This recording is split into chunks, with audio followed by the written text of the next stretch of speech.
of sports, Lambeau Field. It's the divisional playoff weekend around the NFL, and it's the Giants and the Packers. What's the weather like? That's been a topic of conversation all week long.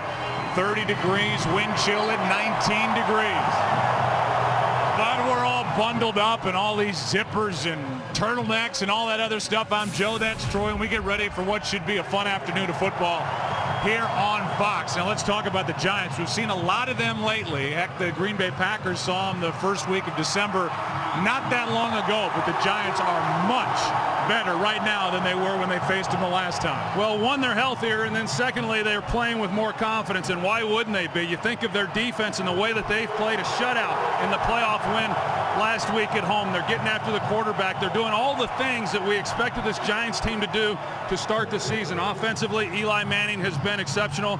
The biggest difference for them, they finally have found a running game, and I think that that element is going to be important in this game today. Aaron Rodgers has had 2 weeks off. How does Mike McCarthy get him off to a fast start? Well, I think that when you have the first round bye, you always worry then how are you going to come out and play, particularly offense, a team that has been accustomed to scoring a lot of points. I like the approach that Mike McCarthy is taking in this game. It will be up-tempo, it will be fast, and they feel that if they give their offense more snaps and they protect Aaron Rodgers, which is a big if, that they can create some big plays down the field. Yeah, big if, because the Giants have been flying around up front defensively. When we come back, we'll have sideline reports just before kickoff from Pam and Chris. Right now, the NFL Mobile Moment, presented by Verizon.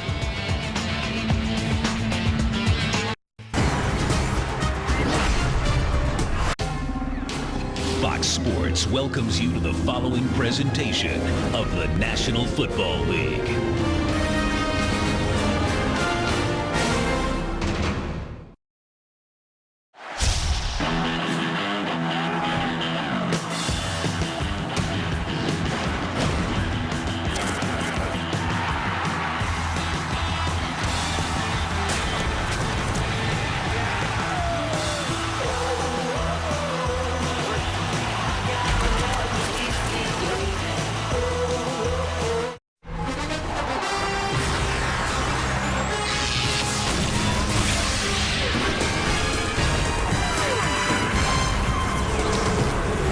Not ready on January 15, 2012. The B-1 bomber flying overhead at the end of our Star-Spangled Banner on this cold day in Lambeau Field. Down to the field we go. First up, Pam Oliver. Well, Joe, the Giants aren't exactly shaking in their boots. Wide receiver Hakeem Nicks telling me that we do not feel that the Packers exactly have a great advantage on us. We have been playing and we are hot while they have been resting. Linebacker Michael Boley also telling me that we are not intimidated by Aaron Rodgers and all of those offensive weapons. He also is telling me that this team we feel like we can beat. Now for more on the Packers, let's go over to Chris Myers. Well, Pam, the ever-calm Aaron Rodgers trotted by extra excited, making his first ever postseason start here at Lambeau. Meanwhile, in the pregame warm-up moments ago, some of the Packer players telling me how emotionally important it was to have offensive coordinator Joe Philbin back. Joe's son died this week. Philbin first spoke to the team yesterday, thanking them for their support, and in an emotional gathering telling them the Packers are his family also, and that's why he had to be here today. Let's go back upstairs to Troy and Joe. All right, Chris and Pam, thank you. So Joe Philbin in his normal spot. We get ready for football with Crosby about to kick it away, and Jernigan, the rookie, waiting for the Giants. Off we go. And the Giants will start at the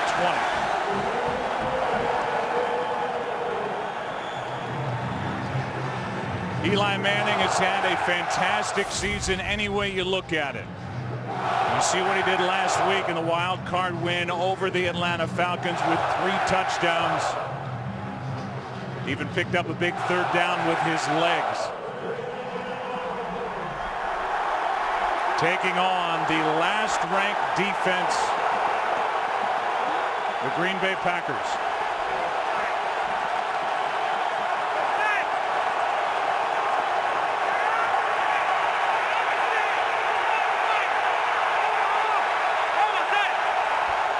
It's Bradshaw to start the day, and it's B.J. Raji.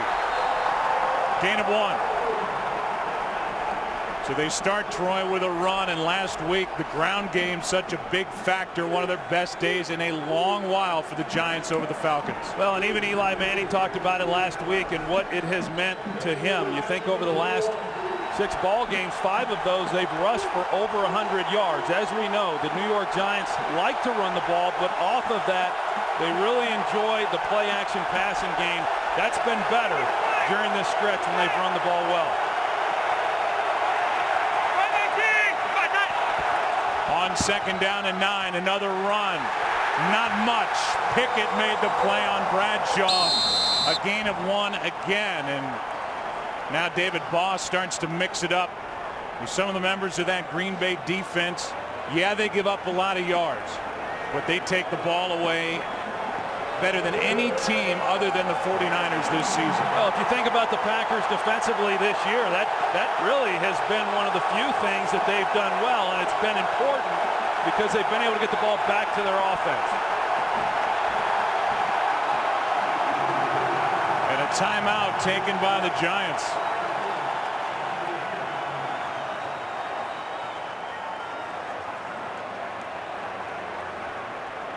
Still 14 seconds left on the play clock.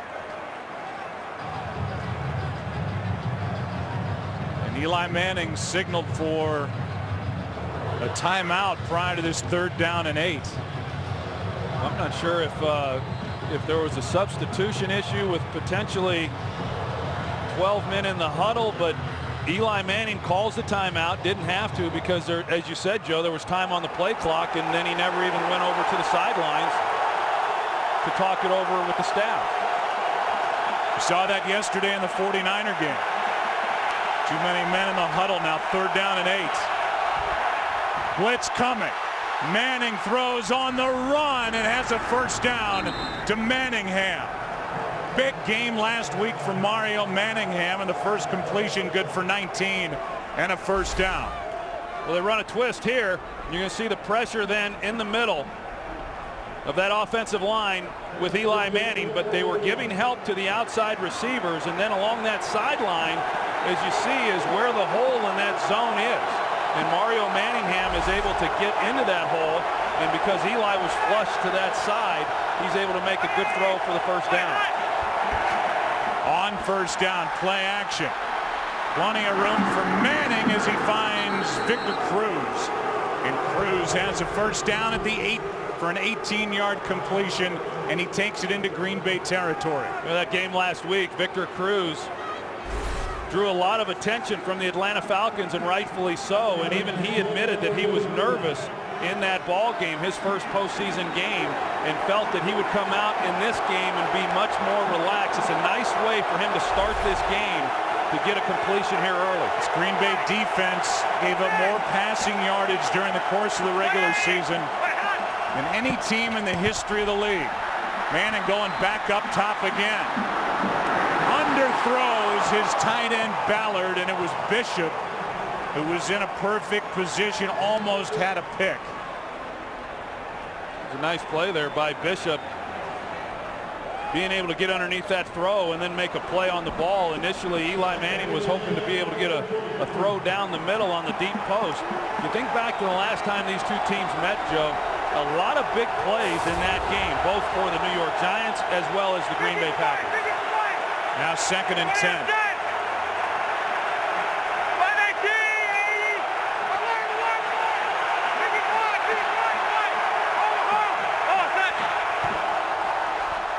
On 2nd down, Manning throws it in the direction of Ballard out of his reach. And he was under heavy pressure with Woodson coming on a blitz. 3rd and 10. Well, even in our visit with Charles Woodson yesterday, he talked about this is what he likes to do. Of course, when you think about when the Packers were really rolling last year, Charles Woodson was always around the ball. He was coming on the blitzes and disrupting things in the backfield. As you can see, Eli Manning, it looked to me like he thought that that was going to get protected and he was going to have more time than he had.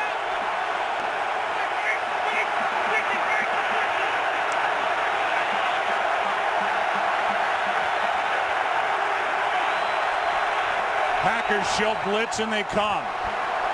Manning throws and has a completion to Cruz for another Giants first down. They needed 10. He got 11. And Victor Cruz, who is one of the biggest surprises, if not the biggest surprises in the NFL, has another Giant first down. And this play here is really what they wanted from him when the season began. In the slot, third down, the third wide receiver. Can he win on the inside route when they're taking away the outside receivers? He was one-on-one with Charles Woodson. Woodson stumbled as Victor Cruz was coming out of that route, but another big third down conversion for the Giants. Eli Manning has been so good on third down these last 3 games. As Bradshaw picks up 3, the numbers are unbelievable for Manning. What he's been able to do on third down. He's been one of the best fourth quarter quarterbacks in the NFL, and on third down, his passer rating is through the roof. As they've beaten the Jets, the Cowboys, and the Falcons in succession. Rating of over 142 on third down. Now 2nd and 7.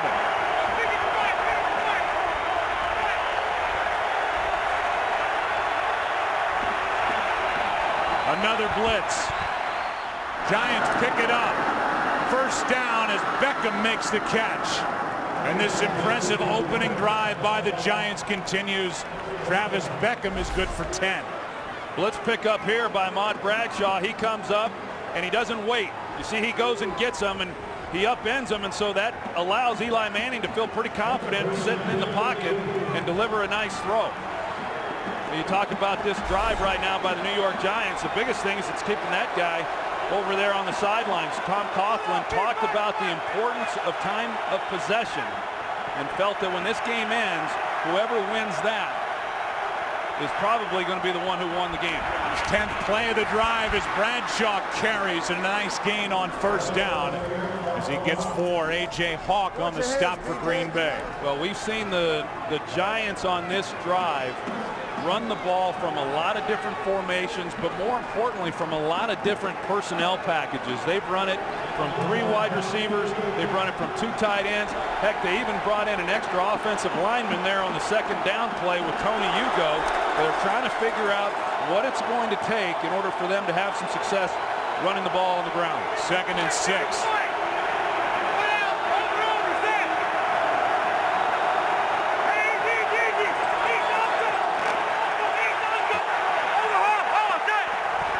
Just got the play away as Bradshaw slides along the line and Hawk makes the tackle.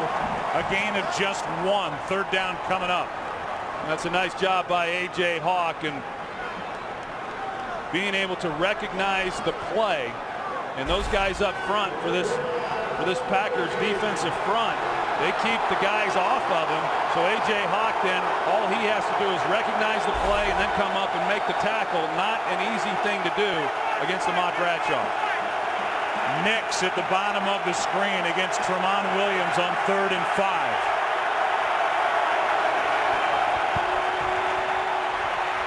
Manning slides away from pressure and throws incomplete. And the Green Bay defense stops the Giants in the red zone. Looks like Eli Manning was trying to go to Victor Cruz again in the slot, and Charles Woodson passes him up, but you see they're playing inside out on Victor Cruz, and then Eli Manning just had to get it out of his hands and really nowhere to go with the football. So even though that was a really nice drive by the New York Giants, for the Packers to be able to not give up a touchdown and force them to a field goal attempt, that's a good work. 31-yard try by Tynes, who drills it. And that impressive opening drive by the Giants, they showed a little bit of everything, comes up with 3 here in Lambeau. Today's game on Fox is sponsored by Southwest Airlines. Find our fares online only at southwest.com. Opening drive took almost 6.5 minutes off the clock. Eli Manning and this Giants offense in some ways want to take the air out of the ball, as you talked about, try and keep Aaron Rodgers on the sideline, which they did. They come up with 3 points.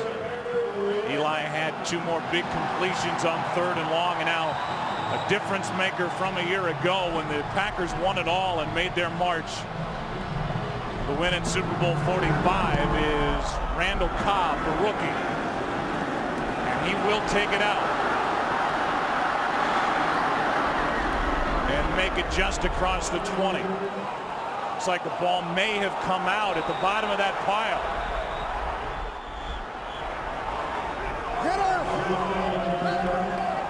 And no signal yet. Giants think they have it. And they do. As we know, Joe, I mean, Randall Cobb has put the ball on the ground, in the return game, and that wasn't lost on Tom Coughlin coming into this game. He talked about the impact of field position. Let's see now if Randall Cobb's right elbow, which it was, the right elbow was on the ground. It looked to me, Joe, before the ball came out, and this will be overturned if, in fact, Mike McCarthy challenges it, which I'm sure he will. I agree with you. He's looking up at the scoreboard. And he will go through the formality of throwing that flag. It's kind of silly, isn't it? I mean, can't you just say I challenge the play? Challenging the ruling on the field of a fumble. Here it is. The whole notion of this red flag is kind of silly anyway.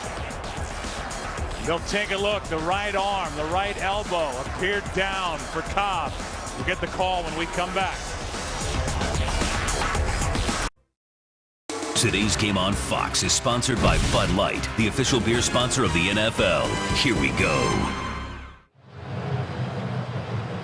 Bill Levy is our referee today. We'll get the call from him right now. After reviewing the play, the runner's right knee was down. Eli still had possession of the ball. First down, Green Bay on the 21-yard line. Green Bay will not be charged a timeout. So Cobb, who put the ball on the ground once this season as a kick returner, 2 times as a punt returner. When you widen out, you can see the right knee is down and the elbow down, an easy overturn. Remember early in the year, we talked to Mike McCarthy about ball control issues with Cobb. He said, I've been waiting for a kick returner for a long time. He's going to keep doing it. Almost a big mistake to start his day. So now starting just across their own 20. Nice start for Grant. Out near the 40.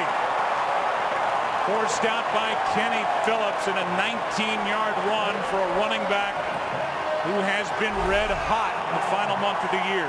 Well, they bring up the extra defender to the left side there offensively, and they run the ball opposite of him. So even though there's an extra defender to help play run support, that extra defender wasn't where the ball was run. Nice first play there for the Packers. So on first down, first throw, Rodgers slings it.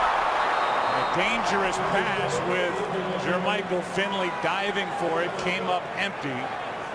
Kenny Phillips was in coverage for the Giants. You can look at any one of a number of stats in a record-setting year, whether it's individually, Troy, for Aaron Rodgers, or as a group. We picked the touchdown passes for this offense.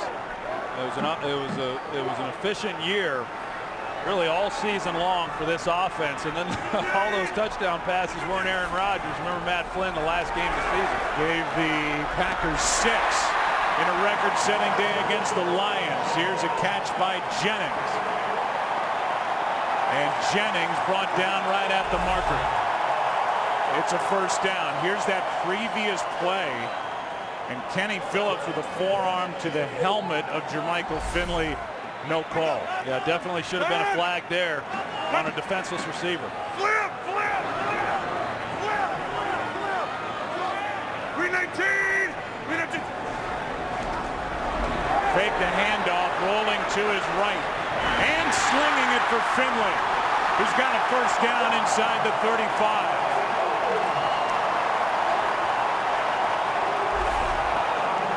The things you want to do as an offense, if you're playing against a team that can apply pressure to the quarterback, move the pocket a little bit.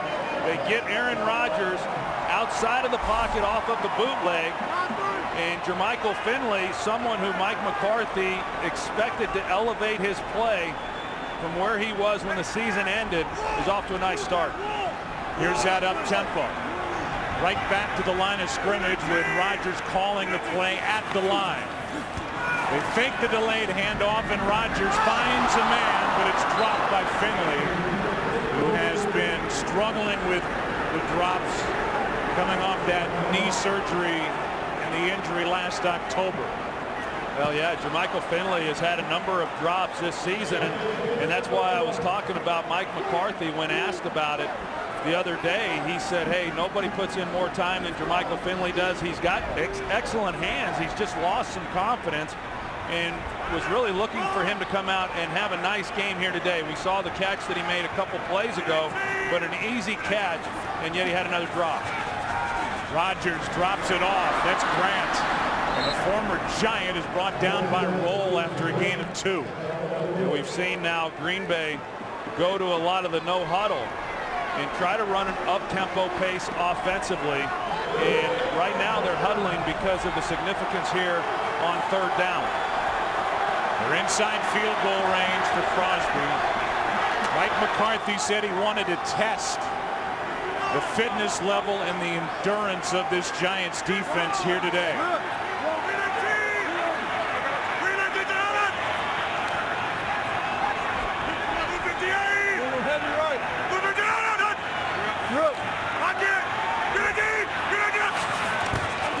Just getting it away. Rogers has a pocket.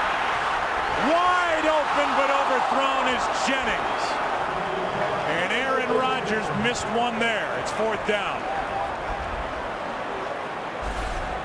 Well, you're going to see in the middle of the field here, Scott Wells does a good job, and there's no inside pressure. So even though the Giants are able to get a little bit going on the outside, Rodgers was able to step up.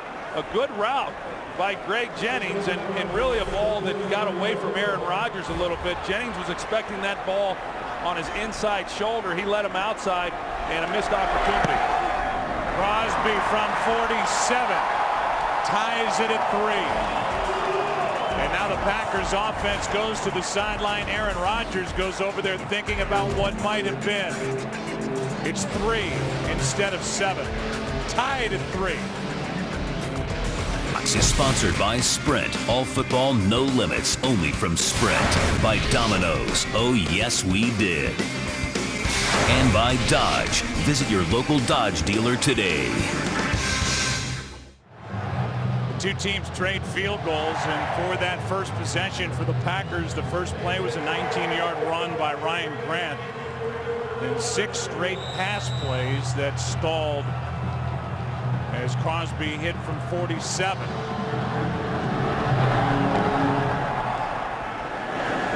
Jernigan on a bounce will take a knee. We'll take a break.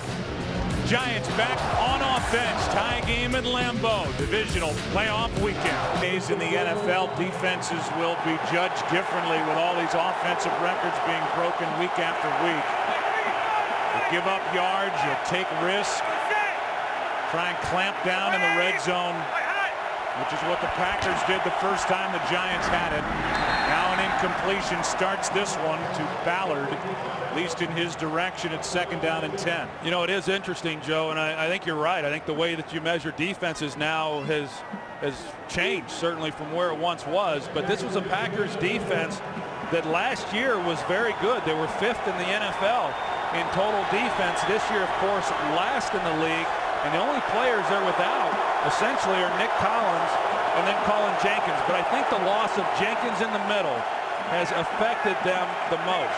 It's affected them with their pass rush, and even Charles Woodson talked about how that impacted them in the secondary. Here's DJ Ware dragged down by Pickett, and a loss of 1, which will bring up 3rd and long for the Giants. Well, that's the guy they're relying on to be able to slow down this running game of the New York Giants. And you see they pull Chris Snee, the right guard, and generally when you do that, then you've got to have the center locked down on him to keep him from being able to make that play on the backside like we just saw Ryan Pickett make. Now 3rd and 11.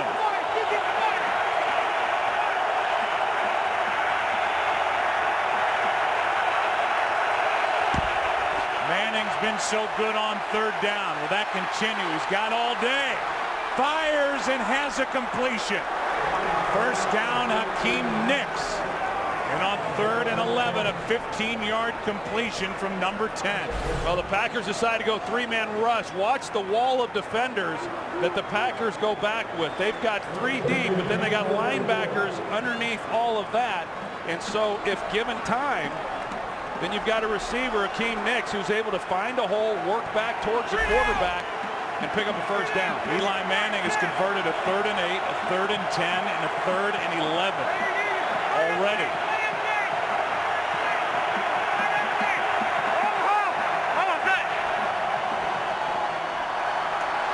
On first down all day, wide open, pass complete.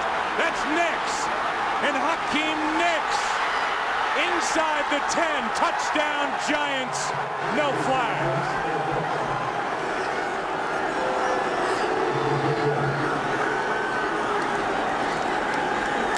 On that 3rd down play, Eli Manning had a lot of time. They only brought a 3-man rush on that particular play. On this one, they're in base defense, and Eli Manning has plenty of time. Now they get the completion to Nicks, but Charlie Pepper, the safety, comes in, and he's got to make that play. We see that around the league all year long. Safeties, linebackers trying to make tackles without using their arms. He thinks that a shoulder is going to be enough to get Nicks to the ground. It's not. Big play, New York Giants. A lot of the focus has been on Victor Cruz all season because he came out of nowhere. Both he and Nicks were over 1,000 yards for the season. Nicks, big and strong, showed that strength. 66 yards, a touchdown, and the Giants lead on the road, 10-3. To me, says Hakeem Nicks had a 72-yard touchdown last week against Atlanta. Now adds a 66-yarder here on the road at Lambeau Field.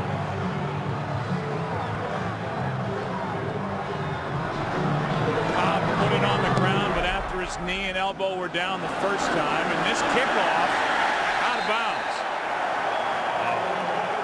And that will give Aaron Rodgers a short field starting at the 40, and Tom Coughlin with that look. Like, you got to be kidding me. We've seen that look from Tom Coughlin over the years. It's good to see him on the sideline as opposed to the last time in the postseason here when it looked like he was going to lose his face because of the cold. Well, he gets one more of those kicks by Lawrence Tynes, and he's going to lose a lot more than his face, I'll promise you. I mean, there's no excuse for that right there. Tom Coughlin trying to be upbeat and positive and encouraging. But your offense goes down and has a big play to score a touchdown, and then you spot this offense, the ball on the 40-yard line. Sounded like you just got some of your frustration out from kickers in your past. As Rodgers hands to Grant.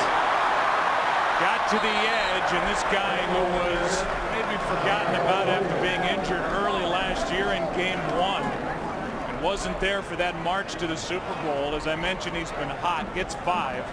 He's averaging just under 6 yards per carry the final month of the year. Well, he has been hot, and the question was what's the health going to be like with James Starks? They go right back to him.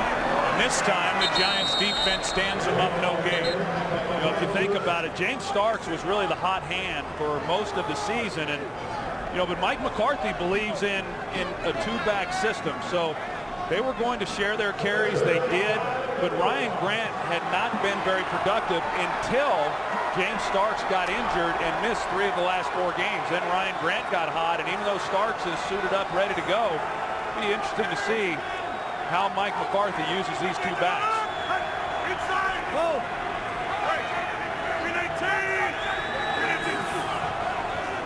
Now 3rd down and 5. Rodgers has room in front of him, and he'll pick it up. And these 2 teams met in early December in the Meadowlands. Rodgers was the top rusher for the Packers. He has a first down. Yeah, well, John Kuhn here at running back, he gives a chip then to Jason Pierre-Paul, and obviously this is a real concern for the New York Giants with Aaron Rodgers. And when you cover everybody down the field, something that's not an easy task, you then still have to worry about his ability to pick up the yards. Now first down to the sideline. Nelson working on Aaron Ross, and Jordy Nelson has another Green Bay first down. What a year it was for Jordy Nelson. who had over 1,200 receiving yards. He's number 9 in the league. And a great option for Aaron Rodgers as they hurry it up again.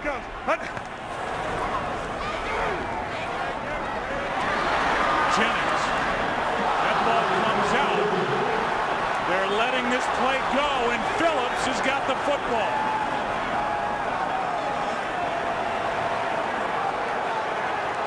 Right now, they're calling it a catch and a fumble. And we'll take a break and look at this one.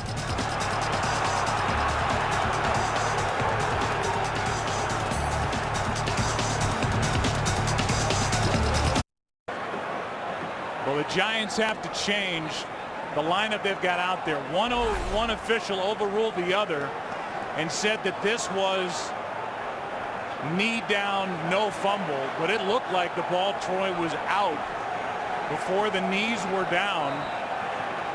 And now it's up to Tom Coughlin whether he wants to challenge, and he just did. And I agree, Joe, that it looked to me like the ball came out before Greg Jennings was down. And so, yes, if in fact the Giants are down, challenging the ruling on the field of a fumble. Tom Coughlin, as he's challenging the call, so the Giants can still get possession of the ball. They just won't get the advancement then of the ball, so they'll lose some field position on this play if it's ruled that it was a fumble. I mean, it is close.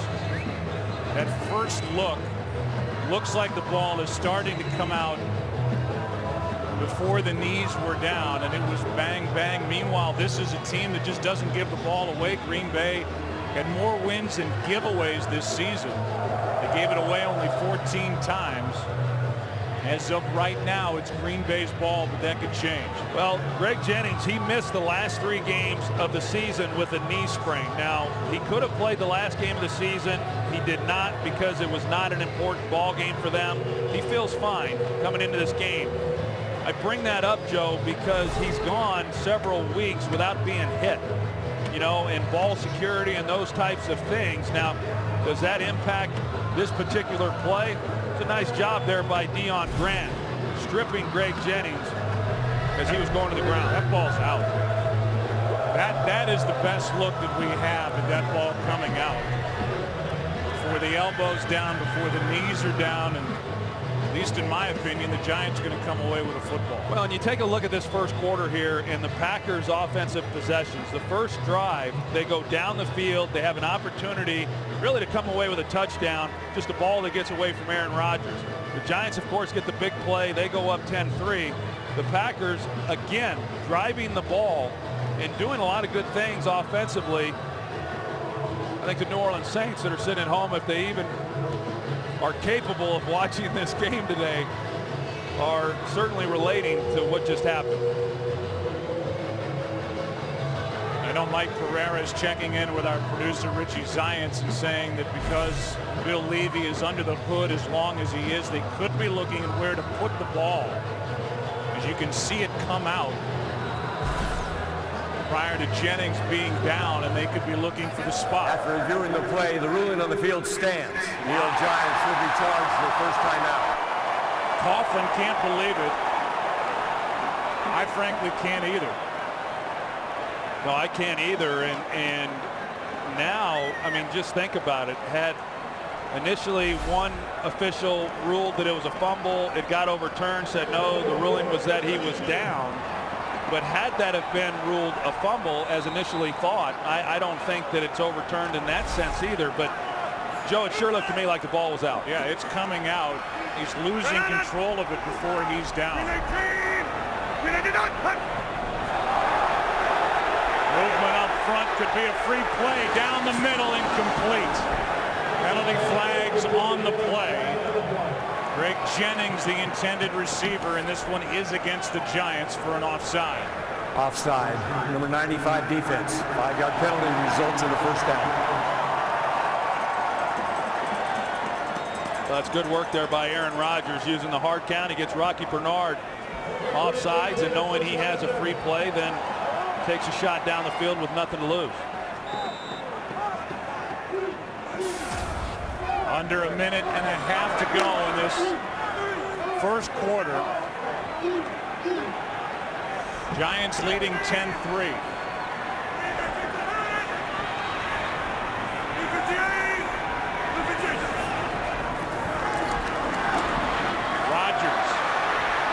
Flushed out with Bernard chasing him, and this pass incomplete.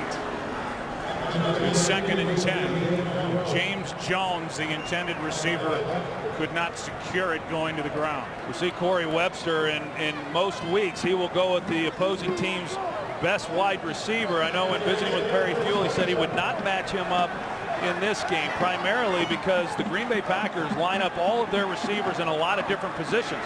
But if he were to match up, most people would have thought that would have been Greg Jennings. Instead, Jordy Nelson is the guy that Perry Fuel said concerns him the most. 2nd down and 10. Pass is caught. Breaking free is Jones. And James Jones is wrestled down near the 10. A completion of 16 yards. Well, the quick passing game by the Green Bay Packers, they're going to hit those things underneath. You then have to be able to make the tackle and not allow yards after the catch. Deion Grant came up and was just unable to make the play. So how's this drive going to end after what looked like a fumble by Greg Jennings? Packers keep the ball, and now they've moved it to the 11.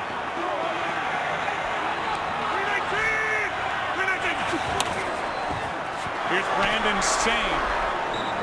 And Sane, the rookie out of Ohio State, gets 2. Jaquan Williams on the tackle for the Giants.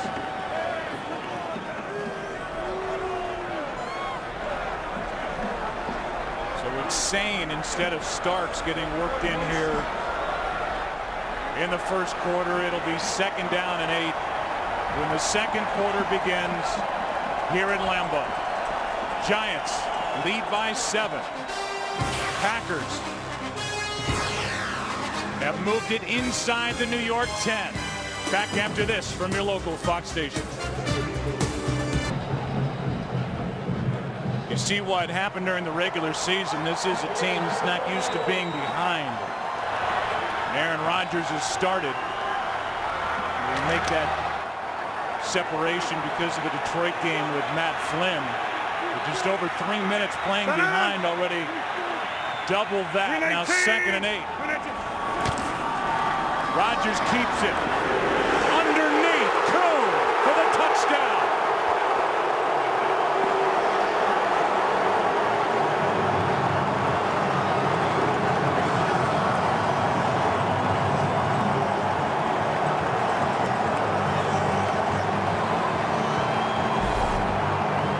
John Kuhn here in the play action in the backfield, and Matthias Kiwanuka, he comes up to hit it. You've got a double on the outside with the safety in the corner, and that's why John Kuhn was as open in the underneath route as he was.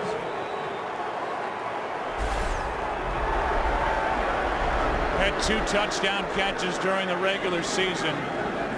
This one good from 8 yards out, and we're tied at 10. Go back to what happened on that drive. What looked like a fumble by Greg Jennings. Tom Coughlin challenged it. It looked to us like the ball was out before the knees were down. And to our surprise, Bill Levy looked at it, said no fumble. And we check in with our rules expert, Mike Pereira, in Los Angeles. What was your opinion on that play, Mike? Well, I'll tell you, it's one person's judgment against another, but I'm on your side. I mean, to me, the ball is being ripped out. You know, there was indecision on the field when they made the call initially, so there was some question there. Now, they ended up ruling that the runner was down. But to me, look at how the ball is getting pulled out here before really the back of the leg, the calf comes down. You know, it is a judgment call. That's all we're doing. It's one human's judgment versus another, but I would have, if I was under the hood, I would have reversed this to a fumble with a clear recovery by the Giants and given the ball to the Giants. All right, Mike, thank you. Instead, the Packers do what they do best. Move the ball after that, get it in the end zone with a touchdown pass to John Kuhn. And we're tied at 10. Here's an onside kick try. That didn't work. And on the recovery, it's Derek Martin. So now you talk about a short field. The Giants will have it just outside the Green Bay 40, and Derek Martin is there for the recovery for Tom Coughlin's Giants. Well, that's an excellent job by the New York Giants and that staff. And if you look at these guys here and Derek Martin, they do not move. I mean, they do not start to retreat anticipating the ball to be kicked deep. That's an excellent job on their part with the special teams anticipating anything in a game like this and being ready for an onside kick. So the former Packer Derek Martin is there for the recovery. And Eli Manning, who hasn't been pressured at all, drops it off, and there's Beckham again. He had his pro highlight in the first meeting on December 4th. Travis Beckham here is good for 12 after a 67-yard touchdown catch and run against Green Bay back at the Meadowlands in week 13. Travis Beckham has gotten a lot of action here in this game, or at least a lot of playing time, and then of course he got the ball there, but he's been on the field for a lot of snaps, and he's a guy who when this season began they thought he was going to be the tight end making all those catches instead of Jake Fowler. Here's Bradshaw. Nothing. Lost a yard as Ahmad Bradshaw was trying to find a hole, and eventually Jared Bush makes the stop. A pretty interesting decision there by Mike McCarthy. You know, showing that he wanted to play this thing aggressively. We know that they wanted to play that way offensively, and he's carrying it right into the special teams. But to go onside after you get the touchdown and give the ball to this offense with a short field against the defense that obviously has had their problems. Now on second down, Manning. No pressure at all, and underneath it's Bradshaw.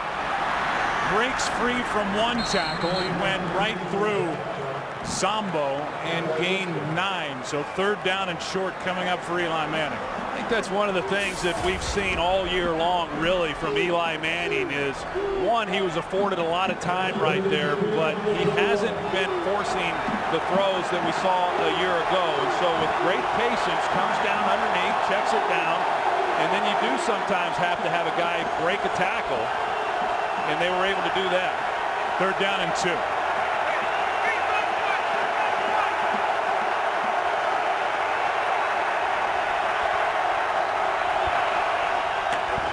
Low snap, and this one incomplete. Devin Thomas, the intended target, with shields on him. And a hold on third down and 2 by this Packer defense. Well, we've seen the Green Bay Packers bring the inside pressure with their linebackers, and the Giants, they're able to block it up. It's just a nice play there on the outside by Sam Shields.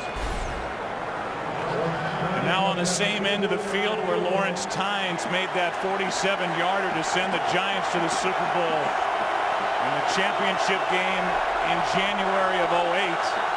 He tries from 40, and this one's blocked.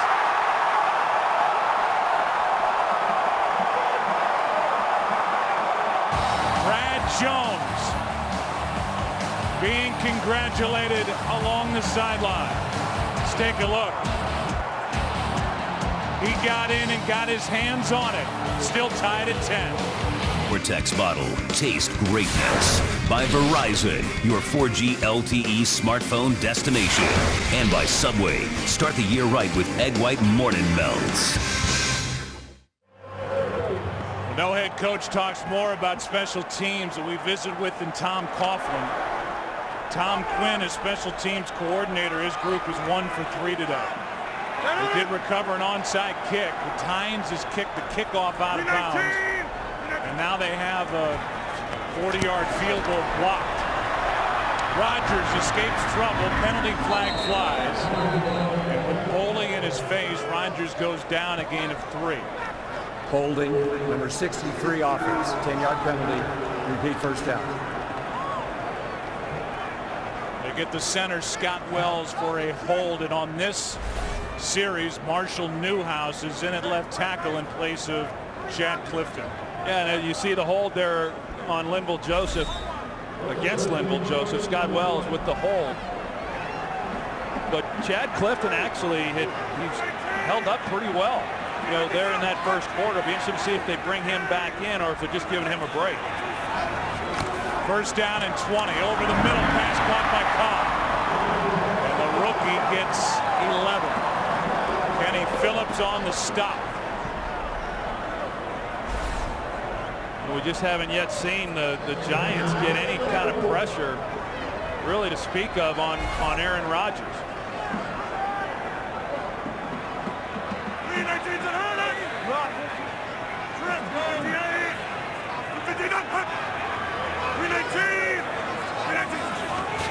On second down and 9, Rodgers. This one a dangerous pass. And it's incomplete for Jordy Nelson. Aaron Ross almost stepped right in front of that one from Aaron Rodgers. It's 3rd and 9. Yeah, I think that Aaron Rodgers knows that that was a pretty risky throw right there. And if he had not gotten that ball on the outside, on the sideline, you know, that could have been intercepted by Aaron Ross and returned for a touchdown, because Aaron Ross was anticipating that quick throw. Very fortunate not to have something really bad happen there for the Packers. See if the Giants can get pressure on 3rd down and 9.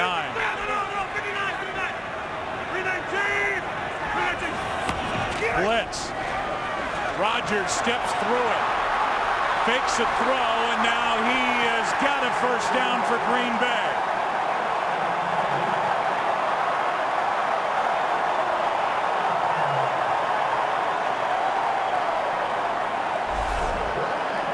Middle of the field opens up. Tuck had a chance to maybe make a play on Aaron Rodgers. You mentioned it earlier, Joe. Aaron Rodgers was the leading rusher in the last meeting against the Giants. He picks up a key first down. Here's Cobb on the outside, spins through a tackle. He went right around Antrell Roll, brought down by Boley, a gain of 6. Well, that's pretty demoralizing for a defensive unit to get them into long down situations, and you'll have the quarterback when there's good coverage there in the secondary and have him be able to scramble the way that Aaron Rodgers is capable of doing. Word from the sideline is Chad Clifton is fine, just getting a chance to get a break. And now Rodgers keeps it and slides for another Packer first down. He's now rushed for 3 first downs here in this first half. Well, and there was a miscommunication there in the backfield with Aaron Rodgers and James Starks, and you know, I'm not sure exactly why Rodgers decided not to give him the ball. Maybe it just didn't develop as quickly as he was anticipating, but instead he leads the way. And he got a nice gain out of the play. Maybe that was supposed to be the play right there. Starks this time gets 3. Deion Grant on the stop. And we saw Jason Pierre-Paul go to the sideline prior to that last play, and they're looking at him over there. And we'll try to figure out why.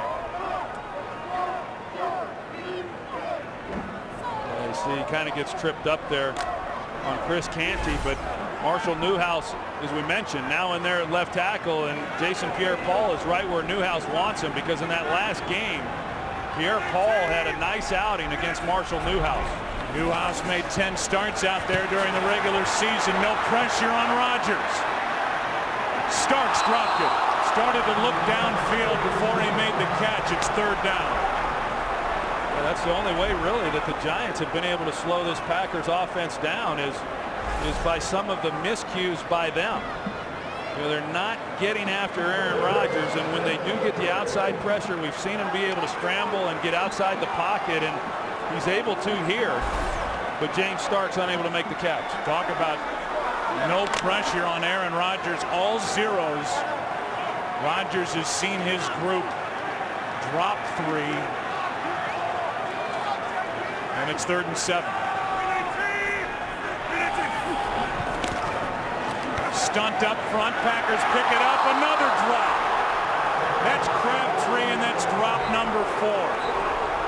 He had enough for a first down, but did not make the catch.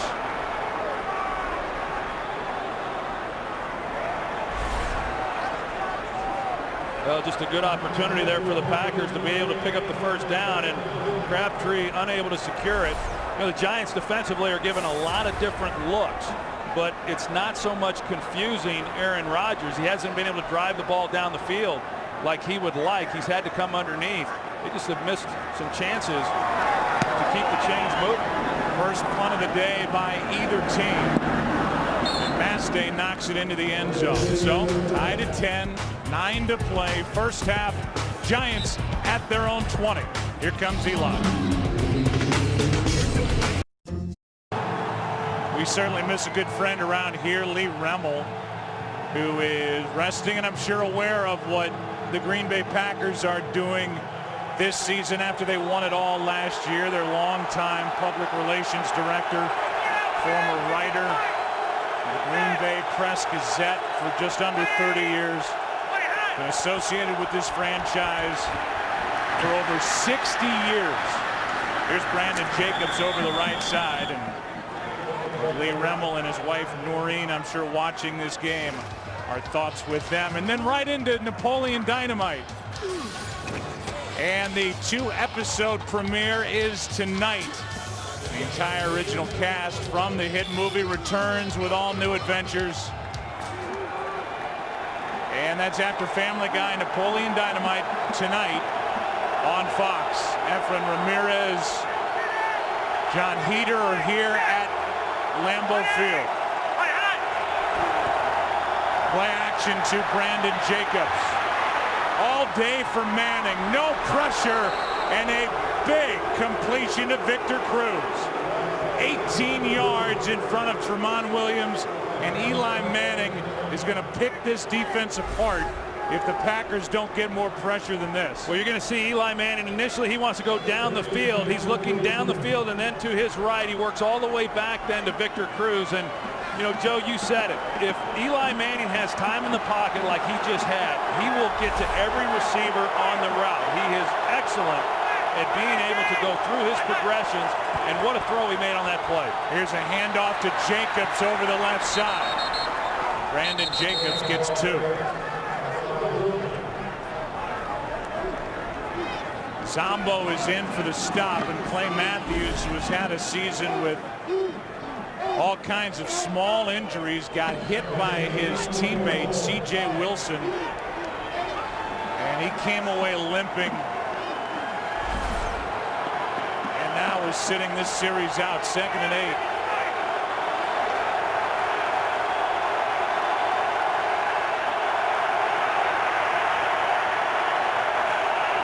Blitz. Backpedaling. Manning throws incomplete for Nix, and Eli Manning ends up on the grass. 3rd down. Well, initially Ahmad Bradshaw, he comes over, he picks up the Desmond Bishop, but A.J. Hawk, who also came from the inside position on the blitz, he's the one who got free and forced Eli Manning to get it out of his hand. Green Bay defense had had only 29 sacks during the regular season, 47 a year ago. And 5 in their last 6 games, trying to get pressure on Manning. 3rd and 8.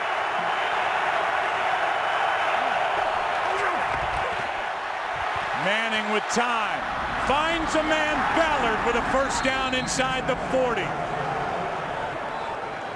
Too much time for Eli Manning, and he is picking this defense apart. Good for 17. Yeah, another excellent job, really, by Eli Manning, because the Packers were disguising what they were doing. They pulled out underneath where he was initially going to go with the ball, and because he steps up, he works the pocket, he comes back late.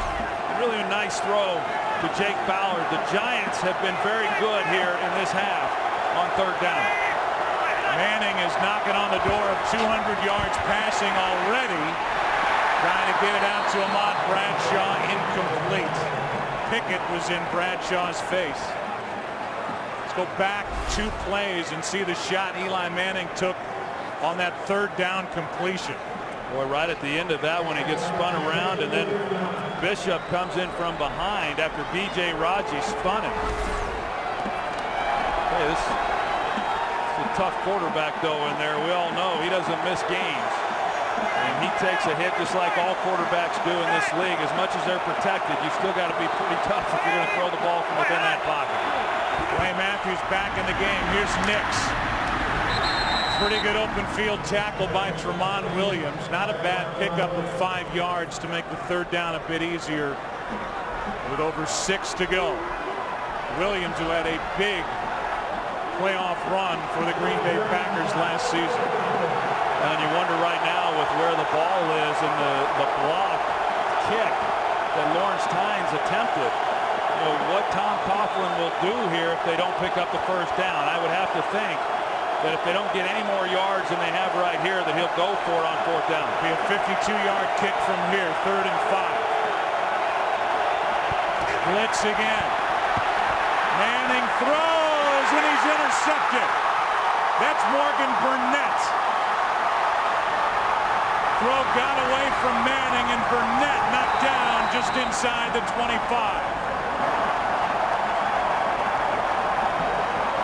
Well, Akeem Nicks is the guy who had to win on the route. They're in man coverage, and he doesn't win on it, forces Eli Manning to have to throw a ball he didn't want to have to, and Morgan Burnett, playing deep, was able to make the interception. Bishop forced it with his pressure. Today's game is sponsored by the Ford F-150, the only truck available with EcoBoost. Packers led the NFL defensively with 31 interceptions. Morgan Burnett had 3 of them. He just gets one here. And that's what this defense did all year. They got pressure there from Desmond Bishop, forced the throw. And Burnett was there waiting for the overthrow from Eli Manning.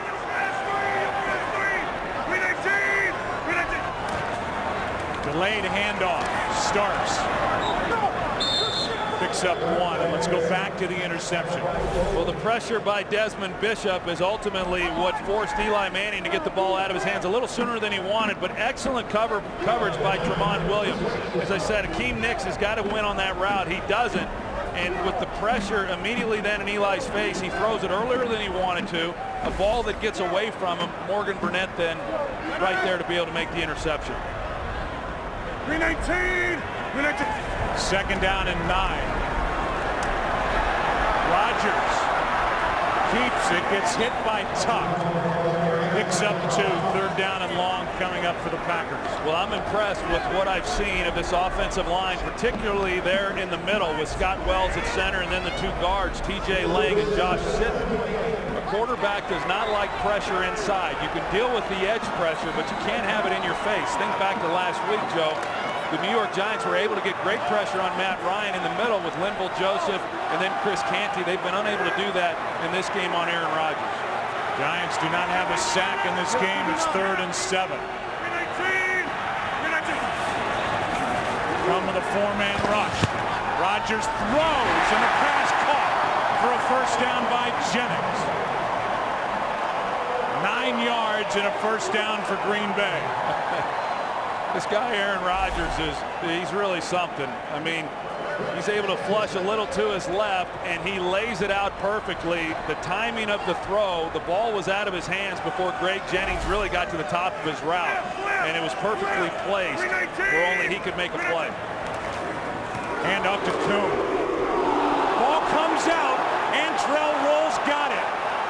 A fumble by John Kuhn, and Roll takes it down inside the 35. No doubt about this one. Knocked out. Roll on the recovery. And the Giants, in a tie game, have it inside the Green Bay 35. In his 5th season out of Shippensburg, has never lost a fumble in the NFL until right now. And it was actually the backside of Bulaga, the right tackle, that knocked it out of his arms. Giants have their first takeaway of this postseason. And Manning gets a reprieve and finds Nicks. Akeem Nicks is out of bounds inside the 10 at the 6-yard line. This is an excellent job by Akeem Nicks at the top of this route against Sam Shields. The ball's thrown inside. He works back into the ball.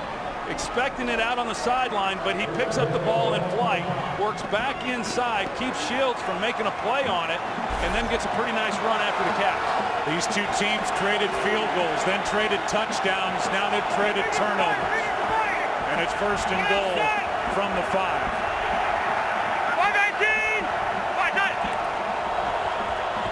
Hand off to Bradshaw. And Bradshaw is brought down from behind. Tackle made by Matthews, a gain of 4 down to the 1. Well, you talked about the way that the Green Bay Packers create takeaways, interceptions, and then they go after the football also. And Ahmad Bradshaw doing a good job of protecting it once he gets down there. A guy who used to be known, Troy, as a fumbler. He's fumbled only 1 time this season. Move the ball back just a bit outside the 1. 2nd and goal. Here's Jacobs. He goes backward. And Desmond Bishop, who helped force that turnover the last time the Giants had it, made the play. Now 3rd and goal. Well, I know Kevin Gilbride, offensive coordinator, they're wanting this ball run off tackle, but the Packers are there. And once they get Jacobs having to move laterally, it's essentially over. That music means it's the 2-minute warning. 3rd down and goal when we come back.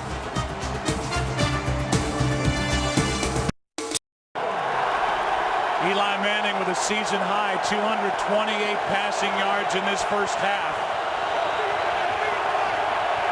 Is it in his hands on 3rd down and goal?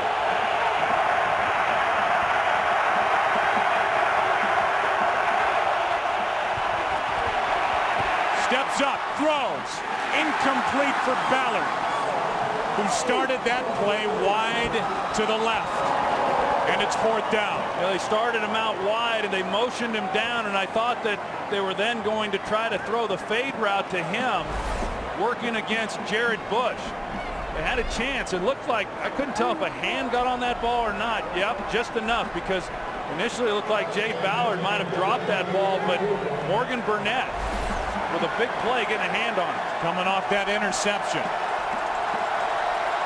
So Burnett with another big play, and now the 23-yarder for the lead to make it 13-10 Giants. Visa halftime is coming right up, and for a preview, let's check in with Kurt Menefee. Coming up on the Visa Halftime Report, the guys will get together and break down the first half of your game, talk about the AFC Championship matchup, and we'll be joined by Vernon Davis, the hero tight end from the 49ers. That's all coming up on the Visa Halftime, guys, where it's a little bit warmer than it is where you are. Good thing the season's almost over. They're running out of spots to shoot that little Visa halftime thing that they do. No one was smiling more than Jimmy being in Los Angeles where it's good and warm. When you think about that last drive, though, Joe, with the Giants getting the ball down there, you know, we've spoken of their running game here over the last month of the season and the job that they've been able to do. They've not run the ball very well here in this first half, and even on 1st down with Ahmad Bradshaw picking up a nice gain, the loss there by Brandon Jacobs is what then set up the 3rd and medium that forced him to have to throw it. Yeah, that was the big play. A loss of 4 on 2nd and goal from the 1. Jacobs had that big 4th down conversion last week in their win against the Atlanta Falcons on a touchdown drive. This time he went backward, and it was a big play by Desmond Bishop. And this one hits the crossbar. And that means that Aaron Rodgers will start with it at his 20, down by 3, with 3 timeouts and 1:51 on the clock. And so far, as we welcome you inside the broadcast booth, it's been a fun game to watch. Well, it's been good, and you know, we've seen some plays out of the defense, and every time something happens, you know, the onside kick, the Giants get the ball, then you get the blocked field goal. You get the turnover by the Green Bay Packers, and then the Giants are able to get the ball right back. And so every time something happens to where it gives the other team some momentum, the other team's been able to make a play to match it. Plenty of time for Aaron Rodgers with 1:51. All 3 of his timeouts. Drops it off behind Cohen. just coughed it up the last time the Packers had the ball. Pressure by Ura on that first down play. And for a team that had that streak of winning 19 in a row, a streak, by the way, that was started with a home win last year in Week 16 over the Giants. 19 in a row, and they have led at the half all season long, down by 3.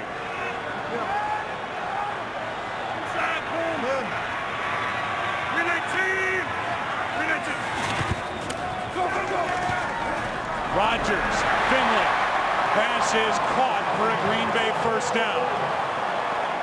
13 yards from Aaron Rodgers. Yeah, and Aaron Rodgers, he had to put something on that one in order to try to protect Jermichael Finley, and he did. And Jermichael Finley makes a nice catch with contact right after the play.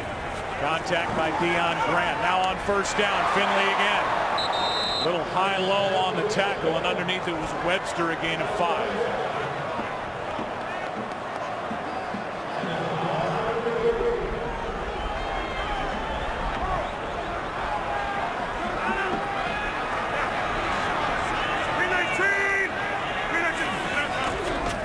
On 2nd and 5, Rodgers pushed out to his right, throws it away.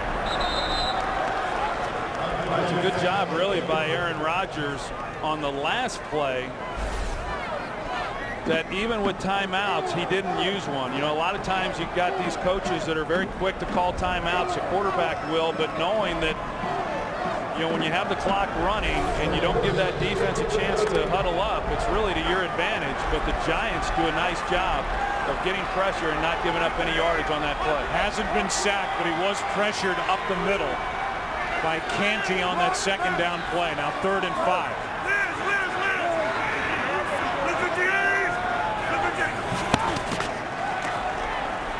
Delayed blitz. Aaron Rodgers is sacked for the first time. And on the play, it's Michael Foley who puts on his belt. A loss of 3. Well, you're going to see Boley right here, and James Starks is in a great position to make the play. He engages with him, but Michael Boley just keeps it alive. And they talked about it all this week, that when you get up to quarterback level, then try to level off. And you saw Aaron Rodgers try to escape the pocket out to his right. That's one of the things that he does very well. But because Boley leveled off once he got to the same level as Aaron Rodgers, he's then able to make a play on that. And that's a good stop by the New York Giants. Not easy to do when you get the Packers into a hurry-up, no-huddle offense and put the pressure on a defense to be able to make the stop here before the half. Yeah, only 1 first down on that possession, and now the Giants spend their final timeout.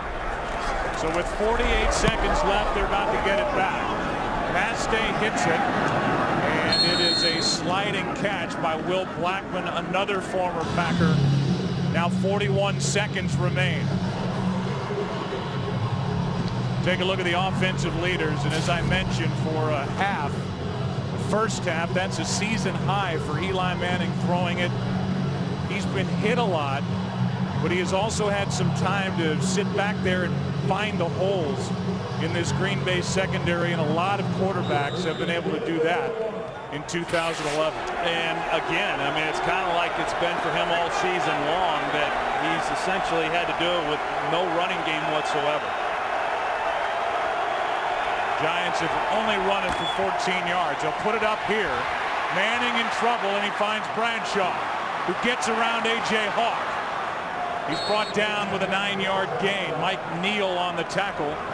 No timeouts remaining for the Giants. Clay Matthews had Eli Manning on the ground. Eli tried to get up and get back so he could call the play and not have to burn his last timeout. Timeouts are gone. And so now 3rd down and 1 with just 15 seconds left. And there's that previous play with Clay Matthews bearing down on Manning. Yeah, Eli Manning just able to get the ball out. Of course, Bradshaw does a good job of picking up some yards after the catch. But the tackle, and then Eli trying to get back so he could call another play. I was thinking there was one more timeout left, Joe, but you're right. The Giants do not have any timeouts left, so they're going to have to be able to get this ball out of bounds. Whistles stop that play. Timeout taken by Green Bay. Timeout, Green Bay. They're first. The weather is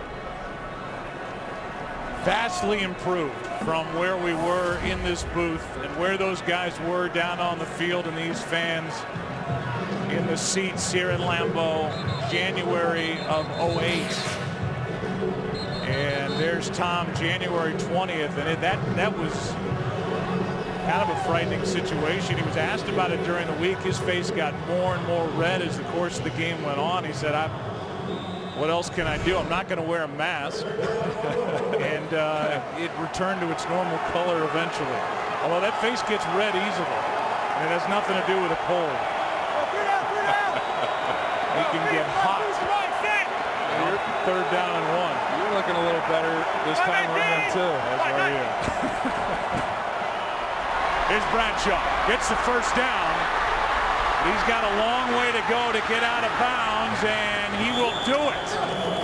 How about that effort to get all the way out of bounds? He ran it for 23 yards and stops the clock with 6 seconds left. Well, it's unbelievable because they're running the ball. They'd already shown before the timeout by the Packers that they were going to be content just running out the clock, and yet they come back with Bradshaw. There's no way they're anticipating Bradshaw is going to be able to get out of bounds, but yet here they are. And if they throw something quick and get out of bounds, they're going to have a chance for Lawrence Tynes field goal. Be a 55-yard try from here, and now instead they're going for it all. The pass is caught for the touchdown. Unbelievable. Hakeem Nicks on a last-second heave by Eli Manning. The play that set it up. And then 37 yards to Hakeem Nicks for a remarkable touchdown here in Lambeau. Really unbelievable stuff because of Ahmad Bradshaw being able to get out of bounds. It affords them one more play, and they decide to go with the Hail Mary into the end zone. They were then in a position for Eli Manning to have enough arm strength to get it up. And he does, and Hakeem Nicks, he pulls a David Tyree and catches one off his helmet. Nicks, 5 catches, 152 yards, 2 touchdowns. Troy's got 4 touchdowns in 6 quarters this postseason. And for a secondary, and they're looking at this play, it certainly looked like, when they review all scoring plays, he secured it going to the ground. He did. Troy, for a secondary that's been questioned all season long, has given up an NFL record, basically 300 yards passing per game. That right there is as bad as it gets. Well, that's pretty bad. This right here is pretty bad. After reviewing the play, the ruling on the field is confirmed. It is a touchdown. But Joe, what I think is worse is the play before that with Ahmad Bradshaw. I mean, the Giants essentially said, okay, we're fine just running the ball and going in at halftime with a 3-point lead, and the Packers unable to make a tackle with him in play. I mean, pretty much inexcusable, and it affords, again, Eli Manning one opportunity because of where the ball was. I thought they may try to throw something quick to the boundary to give Tynes a chance for a field goal. Instead, they throw the Hail Mary, the likelihood of completing that not real high, but they come away with the touchdown. And so what looked to be a 3-point game at the half is a 10-point game at the half with a stunned crowd here at Lambeau Field. Visa halftime coming up after this from your local Fox station. What a half for Eli Manning and Hakeem Nicks, and the Giants up 10.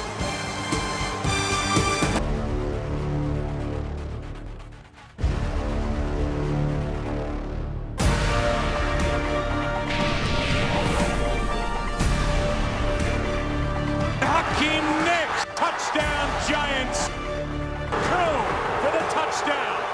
The pass is caught for the touchdown.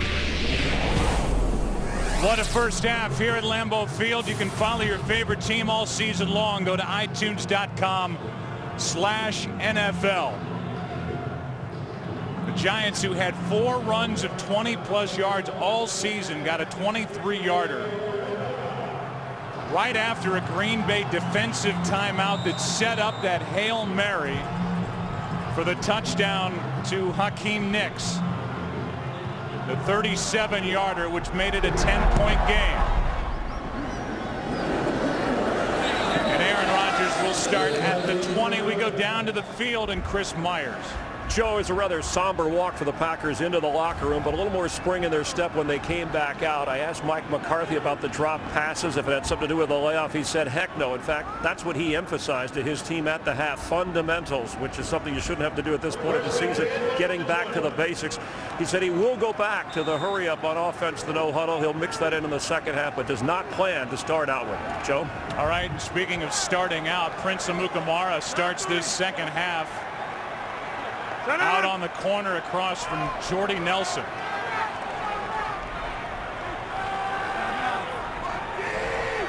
Green 18! Green 18! On first down, they fake the handoff. Nothing there to his left, and Rodgers out to his right, comes underneath, and it's dropped again. This time Ryan Taylor, a rookie tight end, down to the field again. Here's Pam. Well, Joe, I asked Tom Coughlin, what does that Hail Mary say about his team's intention? It said it is just showing that we are going for it. We want to be more aggressive than them. I asked him about defensively the pass rush. Where is it? He said it is coming.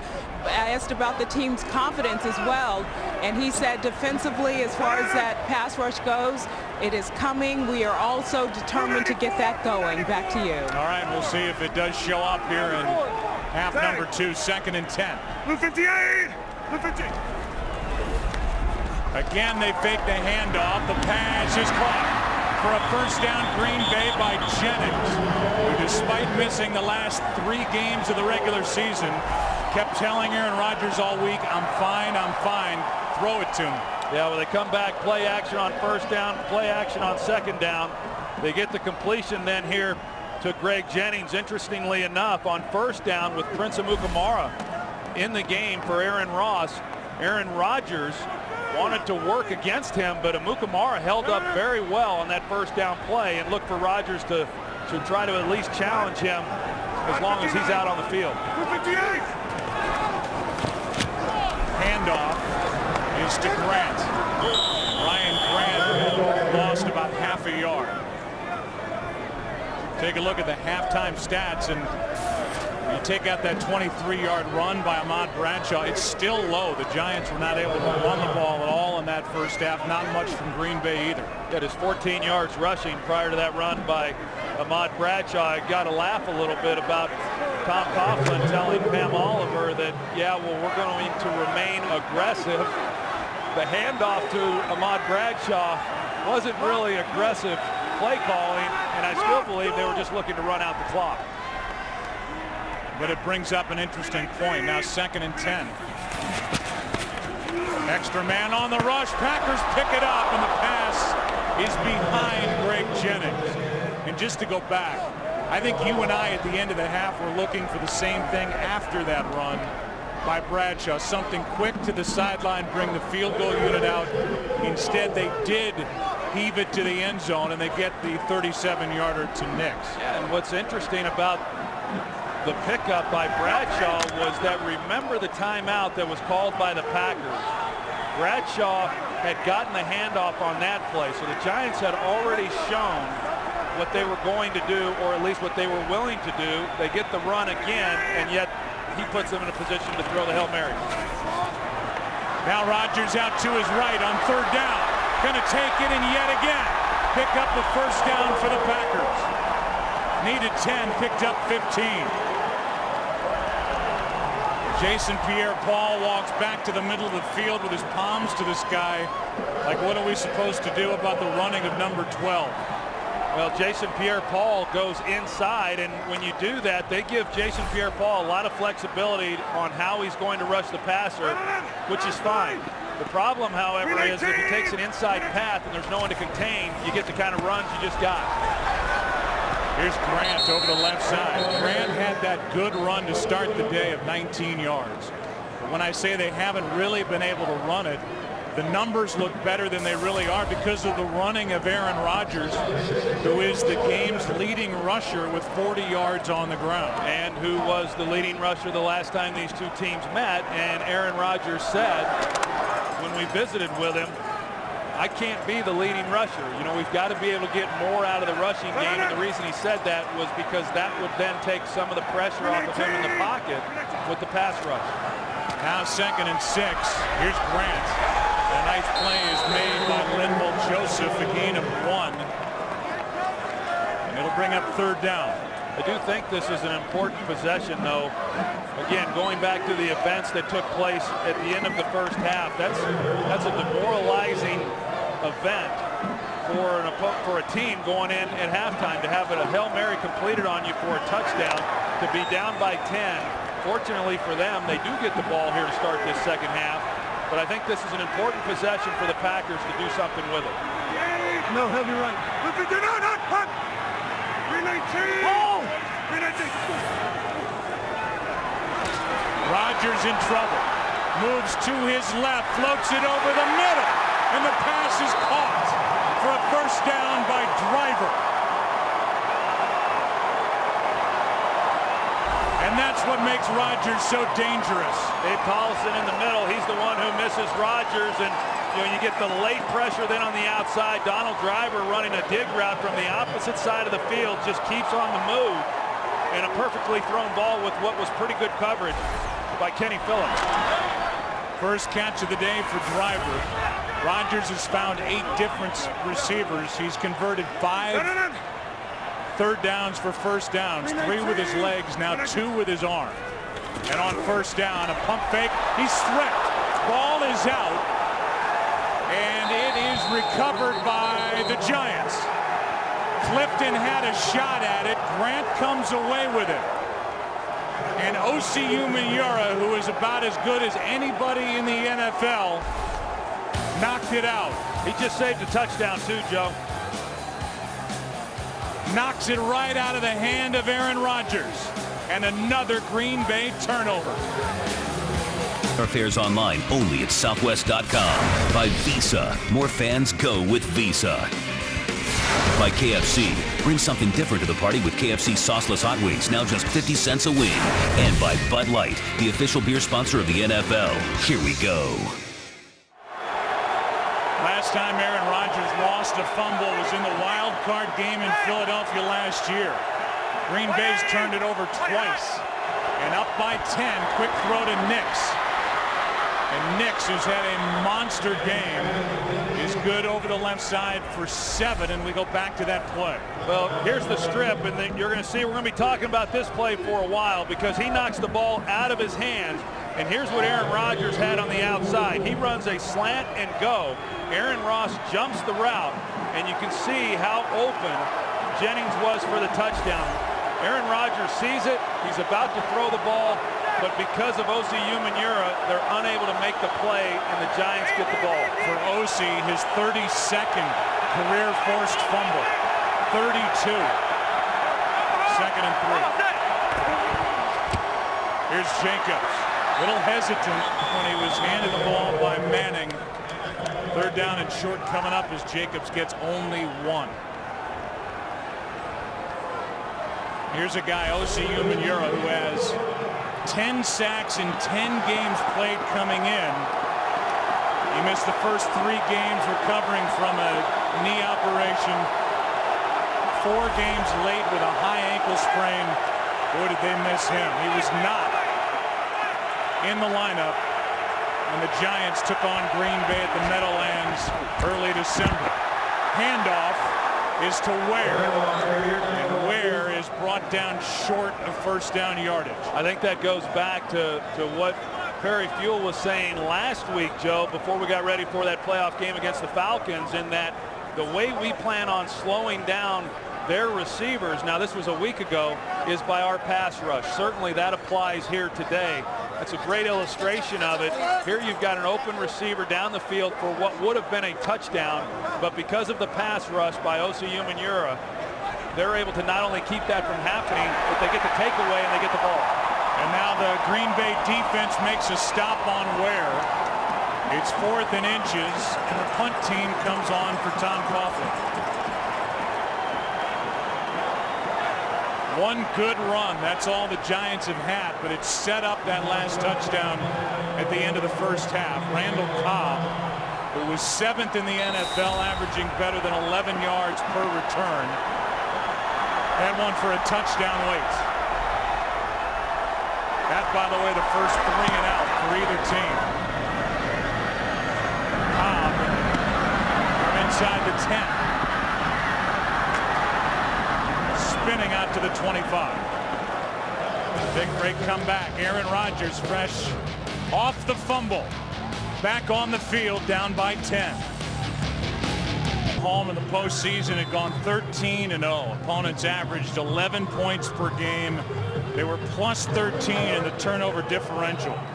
Since 2002, the Packers have been 2-3 here at home, and opponents averaging 26 points per game. First loss here at home was to Michael Vick and the Falcons. Here's one aired out for Nelson, and it's broken up by Aaron Ross. Pretty interesting on the outside. Aaron Ross initially looked like he might have gotten lost because of where Rodgers was. He's not anticipating the ball coming all the way back to the outside, and he got turned around, but he was able to locate the ball, and then actually was in a good position to maybe come away with an interception. You know, at that point, inside position on Nelson. Nelson was more of the defender than Aaron Ross was. Ross was a question mark at the beginning of the week after he was in a collision with Jason Pierre-Paul last week. Slow to get up. We'll take a break. Come back. 2nd and 10. And at 78 plays of 20 or more yards, they don't have one today. Longest play from scrimmage, 19 yards. 2nd down and 10. Handoff is to Grant. That will make this crowd happy as Grant gets 3. Jason Pierre-Paul on the stop. 3rd down and long coming up. I think that's a good point, Joe, because yes, the Packers have been accustomed to creating big plays down the field.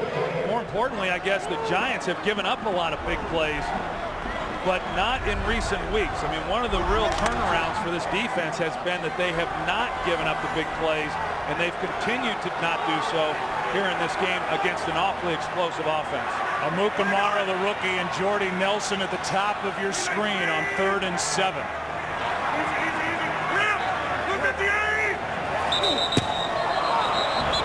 And this play is shut down. He'll go snap. Number 63 offense. 5-yard penalty. 3rd down. And you kind of touched on it a moment ago, but at what point do you look back on the 2-week layoff for the Green Bay Packers? You look at the Giants defense, the way they were rolling coming in, but this is as bad as this group has looked this season, at least a little off. Well, and I think that as this game goes on, then obviously there's more and more pressure that's put on this team, and you know, they had the ball moving pretty good there early with the drops, but you know, since then they've just been out of sync. 3rd down and 12. Pass is caught by Driver. What a catch, and enough for a Green Bay 1st down. They go back to the old veteran. Yeah, they got Jaquan Williams, the linebacker. He's in man underneath coverage. He's got safety help over the top, and you know, that's good coverage too. You would think that that's a real mismatch with Donald Driver against the linebacker. Jaquan Williams is probably their most athletic linebacker, but Donald Driver is able to get enough separation. More importantly, a pretty good throw there by Aaron Rodgers. Leading receiver in Packer history is Driver. Pump fake, and now over the middle, Grant drops it. Another drop, and Grant got popped at the end of it by Deion Grant. Well, Aaron Rodgers wanted to throw it to his left. Antrell Roll comes up on the blitz. He gets in the throwing lane as he gets up in the air, and Deion Grant was right there and anticipated the throw. And yeah, that's tough on a running back when you're not expecting to get hit quite like that as soon as you get the ball thrown in your direction. 6 drops, 13 incompletions on the day for Aaron Rodgers. Those factored in, and now under pressure. Here is a screen. Starks first down and more out to the 49.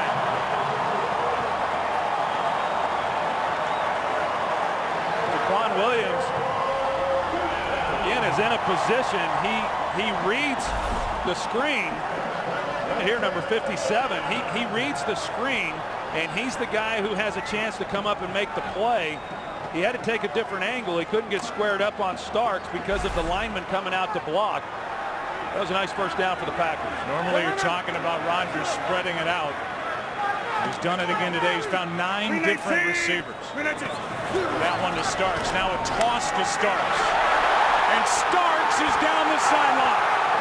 Cuts back inside and has a first down outside the New York 20 at the 22.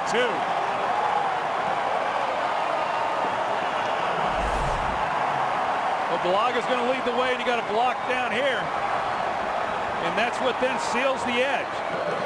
You got the seal to the inside. Brian Bulaga, the tackle, he pulls out, he kicks out, and puts James Starks in the secondary. Starks, who became a star last postseason, started with that wild card game at Philadelphia, good for 29. And the longest play from scrimmage for Green Bay today. On first down, they stick with a hot hand. And Starks picks up 5. Well, the Packers finally getting some things going with their running game, and as that continues to develop, expect to see some play action then by Aaron Rodgers. These linebackers have got to be able to honor this running game with some of the success that we're now seeing, and that will then open up the intermediate throws for Rodgers. Second down and 5.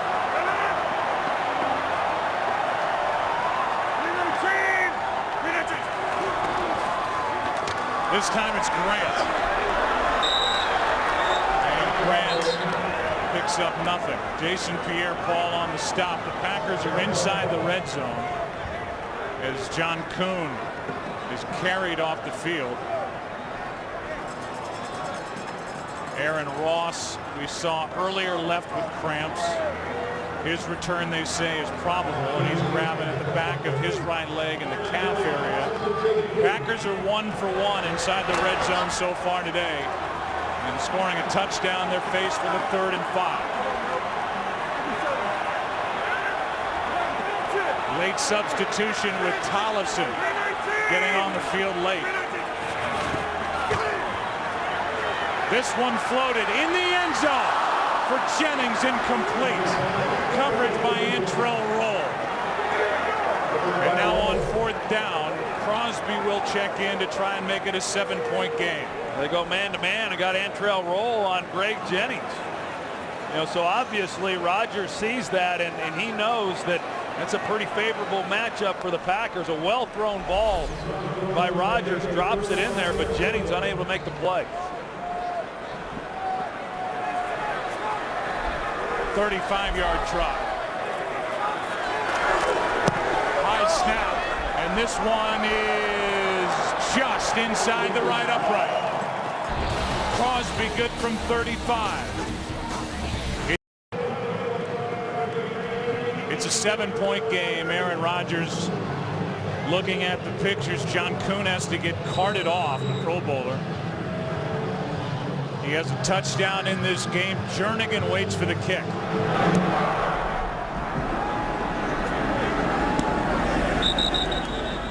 As Crosby knocks it out of the back of the end zone.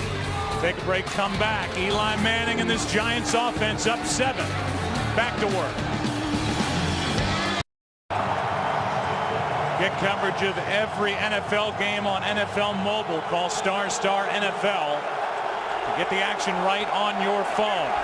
Giants have had it only once since the touchdown to end the first half.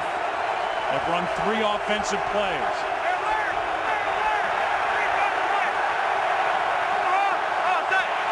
On first down, delayed handoff, Bradshaw. Over the right side, and a flag comes in late. Bradshaw got 3. Woodson on the tackle. Holding, number 76 offense. 10-yard penalty, repeat first down. Right guard Chris Snee is guilty of a hold. Yeah, they got Chris Snee, right guard, against Ryan Pickett. Just as Pickett is trying to come off then and make a play on Bradshaw. That's where they got the call. Now 1st and 20 from the 10, and this crowd is louder than it's been all day.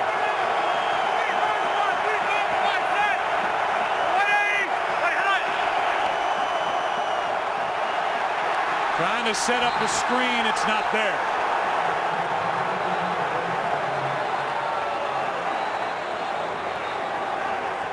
Good decision there by Eli Manning, because they wanted to run the inside screen. They show it as though they're going to run the conventional screen to the outside, but then slip it back underneath. But Clay Matthews, he reads it and recognizes it, and all Eli could do really was throw that one away. 2nd down and 20.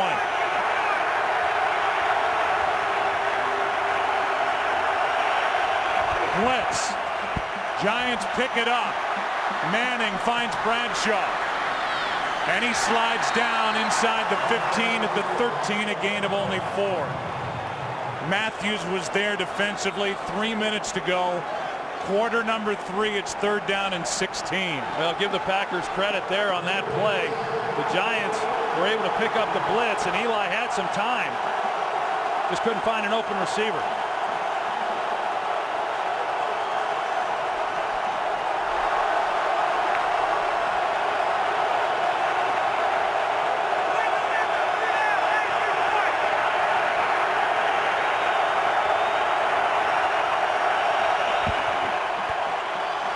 Just a 3-man rush. Manning gonna chew up some yardage, but slide down short of the 1st down at the 25.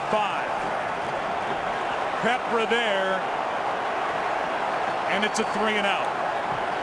They go with a 3-man rush, and Eli had open field out in front of him. Hesitated just for a moment. Had he have gone after it a little bit more aggressively, maybe he's able to get some more yards out of that and pick up the 1st down. But a good stop by the by the Packers, and a costly holding penalty then on right guard Chris Snee. Good job by this Packer defense to force back-to-back 3-and-outs. And a real good job by Weatherford, who is applauding himself coming off the field to keep it away from Randall Cobb. We know that the San Francisco 49ers will be in the NFC Championship game next week. First, there was Montana to Dwight Clark. Then there was Steve Young to Terrell Owens. And then yesterday, Alex Smith to Vernon Davis.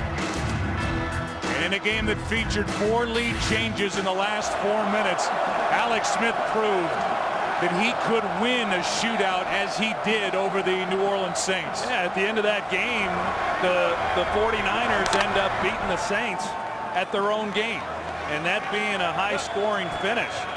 When they had to have a play, Alex Smith was able to deliver. 319. Toss to Starks, running right. Play got strung out, and Blackburn makes the tackle, a gain of 1.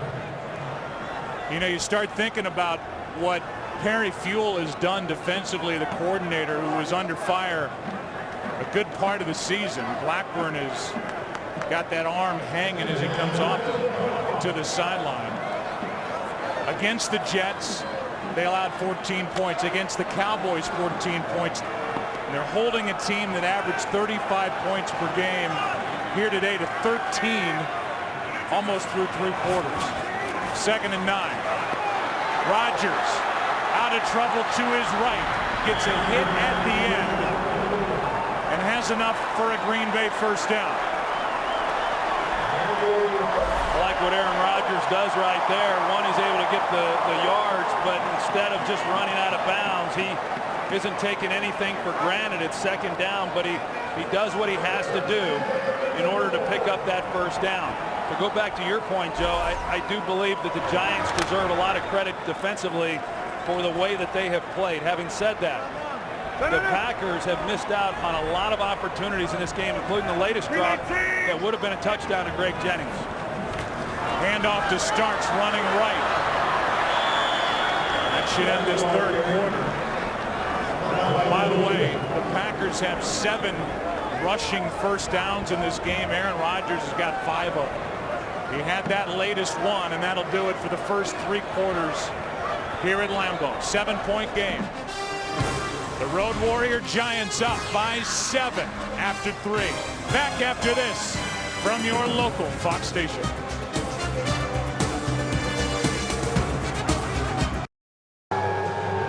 "15 minutes left to decide whether the 49ers have a home game against the Giants or have to travel to Green Bay. 7-point lead for New York. 2nd down and 6.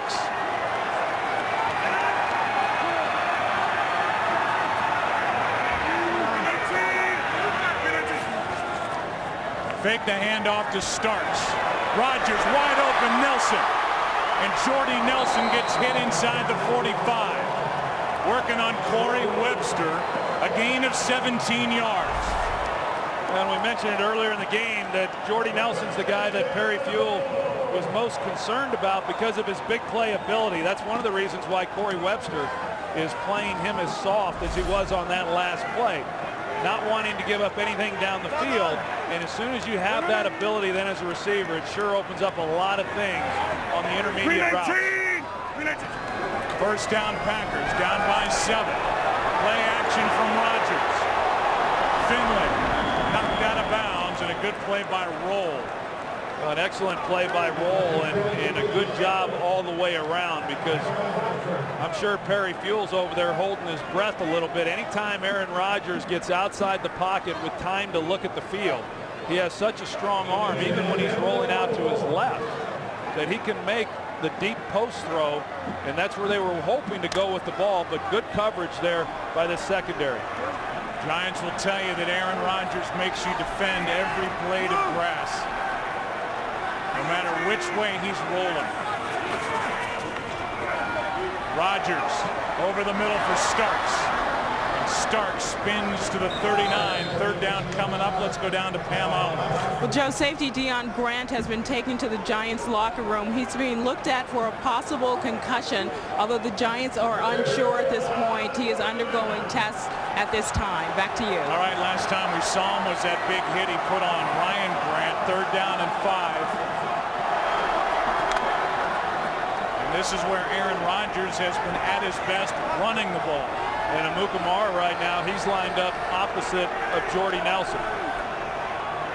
That's at the bottom of your screen. On 3rd down, Rodgers slings it wide open and incomplete for Finley. Absolutely left alone, and Aaron Rodgers missed one. They're going to go for it on 4th down. I mean, Jermichael Finley couldn't have gotten more open. There was nobody there even close to him, and I think he's anticipating. You see that he's upset, that he was expecting Jermichael Finley to break that off a little bit sharper. That's just, those are the types of things that happen, but as open as Jermichael Finley was, I don't know that Aaron Rodgers had to try to throw a fastball like he just did. 4th down and 5. Play clock was reset.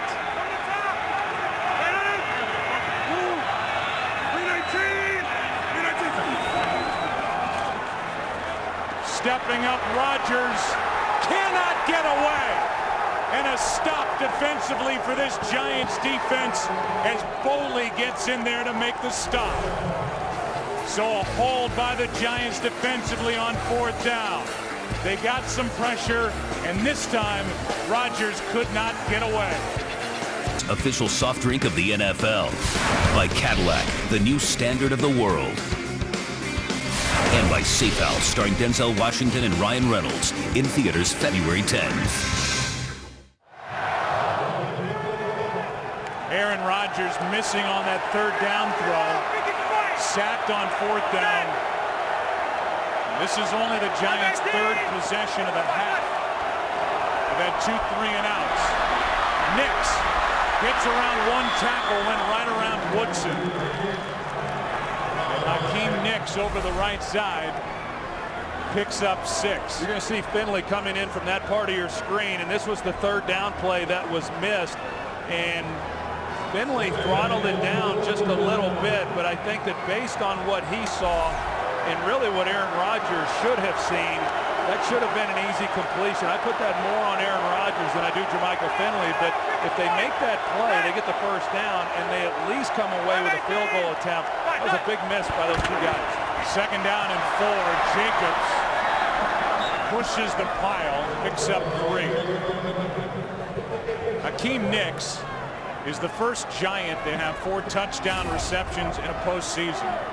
He's got 2 today, had 2 against the Falcons, and a 165-yard day on 7 catches. It's 3rd and 1. Well, we've talked about it before. I mean, they've got a lot of different guys that can step up and make plays and beat you. And once again today, it's Hakeem Nicks. They've had trouble running for first downs all season long for 1 yard. On 3rd down and 1. Quick throw and a completion. And the first down of this second half belongs to Manningham. And a big first down for the Giants on 3rd and 1. Yeah, just soft coverage on the outside, and Tramon Williams, that is, and you know, they're thinking that maybe Clay Matthews can take away the slant from his position, but he can't take away the outbreaking route. And so that was an easy 3rd down conversion on 3rd and 1. To the 38.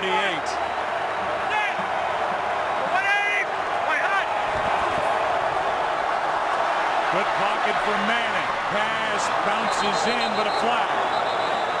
Tramon Williams on coverage with Victor Cruz.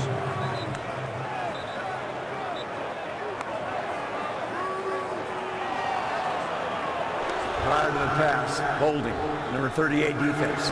5-yard penalty, automatic first down. A hold on Tramon Williams. Yeah, that's where Eli was going with the throw, and at the top, he grabs Victor Cruz and keeps him from getting out of the route. And I think that's why the throw looked as bad as it did, that Eli saw that Cruz could not get out of the break and essentially threw it away.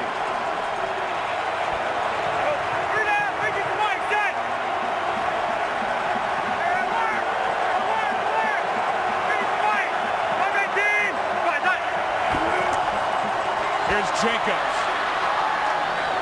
runs right into Eric Walden, picks up 5. That's about as hard as Jacobs has run this entire game. A guy that they've been able to count a lot more on here down the stretch. Yeah, he finishes this one. You know, Walden tries to tackle him high, and he's not the type of back that you can get down to the ground that easily. A lot of players come in and try to tackle him low, but then you're dealing with getting hit in the head by one of those thighs, and that'll put you on the sidelines in a hurry. Giants right now in field goal range for times. A 45-yard try from here. This one in the air, tipped up by Woodson, I believe, in the direction of Ballard. And that'll bring up 3rd down. A lot of bodies there in the middle, and a couple of them were Giants players too, and Beckham gets banged up, and so he's not able to continue on the route. But when a ball gets tipped up like that, we've seen it all season long. These guys are ball hawks, and the Giants are fortunate that that ball doesn't get intercepted. Now 3rd down and 5.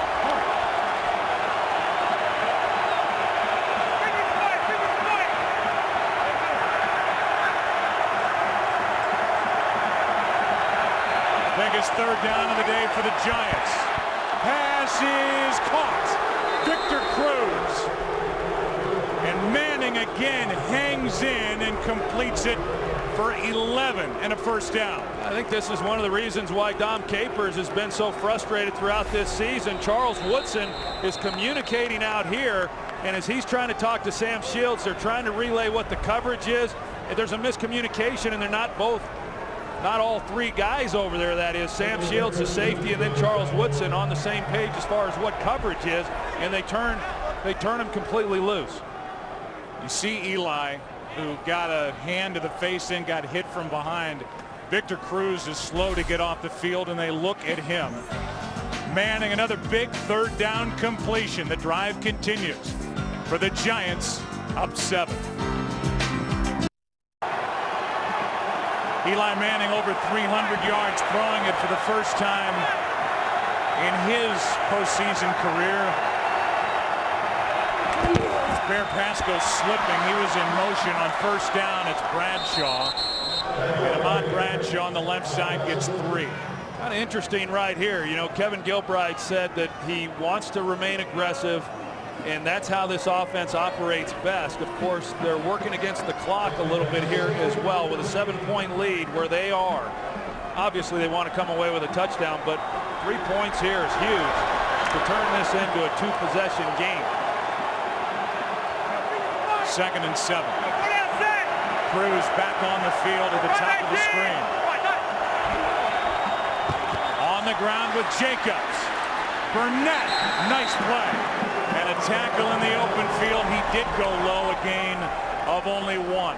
I thought Brandon Jacobs could have put his foot in the ground right here and just tried getting north and south and either make Morgan Burnett make a play on him with his shoulder squared to the line of scrimmage or even make him miss. But when Brandon Jacobs starts running laterally, he is not nearly as effective a runner. I thought he could have gotten a lot more out of that play, but you know, now here we are at 3rd down, and for the Packers, they're hoping they can get one of those takeaways that they've gotten so many of this year. How aggressive do the Giants want to be on 3rd and 5? Manning. Sacked. Brought down by Jones.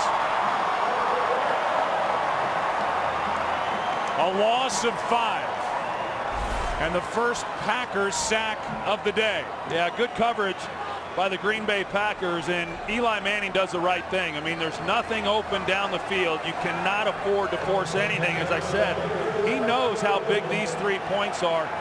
Taking a sack was not a big deal at all. It added a few yards to this kick by times, but nothing that they can't overcome. 35-yard try.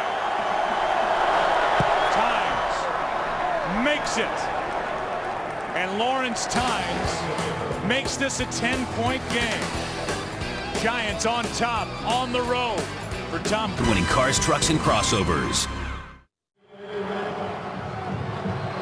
It is the NFL on Fox and the playoffs divisional weekend, and Aaron Rodgers looks up at the scoreboard and finds himself down by 10. Under 8 to play. Short kick. On a hop, it's Shields. And Sam Shields, who has great speed, trying to get to the edge, forced out short of 30. This month, Fox returns to the Octagon with an incredible UFC Fight Night triple header. Some of the UFC's best fighters will battle for a shot at the title, headlined by former light heavyweight champion Rashad Evans and undefeated Phil Davis. Those 2 explosive middleweight bouts. UFC Fight Night on Fox. Triple header live from Chicago, Saturday, January 28th at 8 Eastern, 5 Pacific. Aaron Rodgers with a quarterback rating of 82.2. Only time he's been down around 80 was the only loss for Green Bay at Kansas City. Flips it for Grant. Deion Grant good for 5 down to the field in Chris Myers. Well, Joe, Aaron Rodgers, the frustration simmering beneath his surface, and not just over the drops, over his play, the lost fumble and some missed throws, but pacing nervously after that last defensive stand, turned to his receivers on the sideline with encouragement, said, let's go, paraphrasing here, it's go time, we got to score. Chris, thanks, 2nd down and 5. It's Grant. Grant shakes 2 tackles. Out to the 45, ball comes out. Knocked out and returned by Webster. That's a live ball, and it's the Giants ball at the Green Bay 4. Yeah, a strange sequence here at the end, but it looked to me like the ball, yeah, it sure did. It looked to me like the ball did come out. The officials do a good job of not calling him down.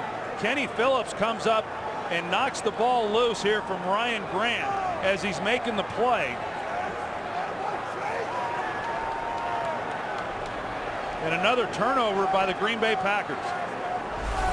That was Chase Blackburn on the return, not Webster. Knocked out by Kenny Phillips.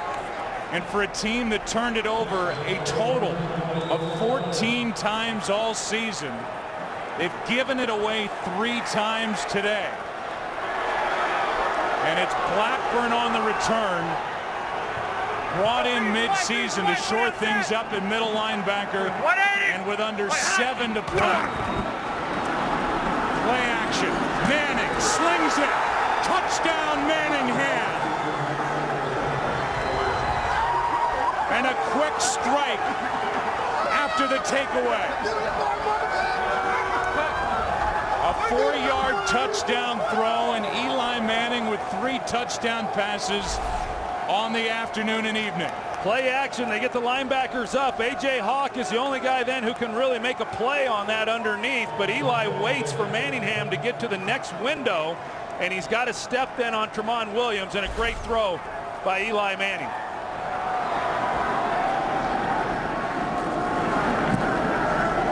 And this extra point makes it a 3-score game. First the fumble, and it was Kenny Phillips that knocked it out. And then Eli Manning, his 3rd touchdown pass. What a day. He's had some good ones here at Lambeau. Look at the numbers this postseason for Eli Manning, and then consider his postseason career on the road. He has a career road playoff record of 95.8 in the quarterback rating, 6 touchdowns, 1 interception coming in. You can add 3 more touchdowns to that, and just 1 more interception. And here on the road at Lambeau, where he and the Giants won in January of '08 to win the championship game and go to Super Bowl 42 in that date against the New England Patriots. He's trying to get the Giants to the championship game in San Francisco. It has been a day of missed opportunities for Aaron Rodgers and this Green Bay offense. There have been 7 drops, including one not too long ago by Greg Jennings, officially ruled a drop. This miss on a 3rd down, and then Rodgers sacked on 4th down. His last action prior to this game was on Christmas night against Chicago. This one's knocked down. Jason Pierre-Paul got a hand on it. And this defensive effort has been outstanding by the New York Giants. Well, they have, and you know that the Green Bay Packers, when this one's over, they're going to look back and you see 7 drop passes and 3 lost fumbles, and think of what could have been, but a lot of that has to do with the way that the Giants have played also. This is an offense, as we said, it's a big play offense. They're used to moving the ball very well, coming away with points, and as this game went along, it's an offense and it's a quarterback that became more and more frustrated with that inability to do so. 2nd down and 10. Rodgers has to come underneath, and slipping and falling is Ryan Grant, now 3rd down and 10. And with a score 30-13, a 17-point game, as we said, a 3-score game with the Giants on top, under 6.5 to go. Aaron Ross and Deion Grant both back in the lineup for the Giants on 3rd and 10.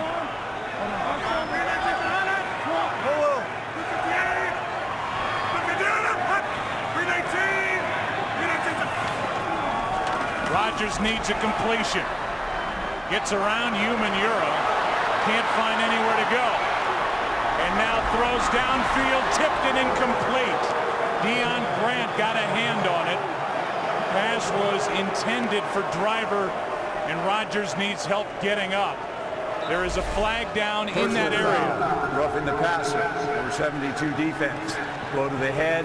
1st down. Now that's a huge call. It gives Green Bay a fresh set of downs. They said blow to the head, and that personal foul will move the ball forward 15 yards, and instead of 4th down, it's 1st down. That's amazing right there. I don't know where the blow to the head is. Umanura barely really hit him. It was just that once he did, then he fell into tuck, and Bill Levy is right there watching the quarterback, and His job's to protect him, but that was a bad call. And now on first down, Rodgers throws it away.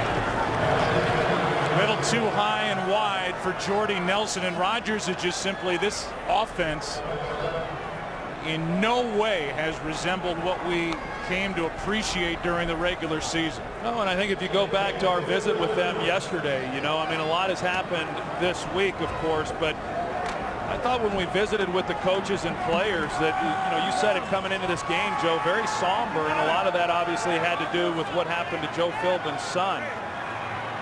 But emotionally, they just didn't seem like the type of team, at least from a #1 seed, going into the divisional game as you would have expected. Here's Cobb, and the rookie Cobb has got a first down just inside the 41. That was Greg Jennings we showed leaving the field. And now the Packers will hurry up. This drive helped by that personal foul called on the hit to Aaron Rodgers. Here's one dropped by Jordy Nelson. And it's been that kind of day really from the beginning for this Packer offense. Hard to explain, really. I mean, we talked about it in that first quarter with Jermichael Finley. I mean, he had a couple of drops early in the game and how that has plagued him for much of the season. But, you know, Greg Jennings has had his share, obviously, in this game. And then when Jordy Nelson's not making the easy catches, you know something's wrong. 8 drops in this game for Green Bay by 7 different guys. And now Rodgers will run and has plenty of room. Does not slide, instead stays upright inside the 25. And a 16-yard run by Aaron Rodgers. And Rodgers is again the leading rusher for the Packers, now 66 yards on the day. That's a career high. On first down underneath it, Starks. And Starks is to the 16. Brought down by Jaquan Williams. Well, look at how much time's on the clock with over 5 minutes, and you know, if they're able to get a score here, as we've got a Giants player on the ground, it's like Chris Canty. But if they're able to get a quick score here, it's you know, still a 2-possession game, but it certainly puts a little bit more pressure back on the Giants. It's Deion Grant, Jermichael Finley that started that. Deion Grant with his helmet on the back of his head, and those two started to shove. It never escalated. And they're looking at Chris Canty, who, Troy, has been so good up front. This is as good as Chris Canty has ever played for a long stretch in his NFL career that started with the Dallas Cowboys. So they look at the legs of Canty. Take a break for a 2nd and 1. We're looking for the final piece of the puzzle. It was a big win for the Patriots last night over the Broncos. We know the 49ers are in for championship weekend. The Ravens earlier today. Now will it be the Giants or the Packers? Canty needs a lot of help to get off the field. It's a 2nd down and short for the Green Bay Packers. 5:10 left. Regardless of the down, they need to take a strike toward the end zone here as the clock runs under 5 to go.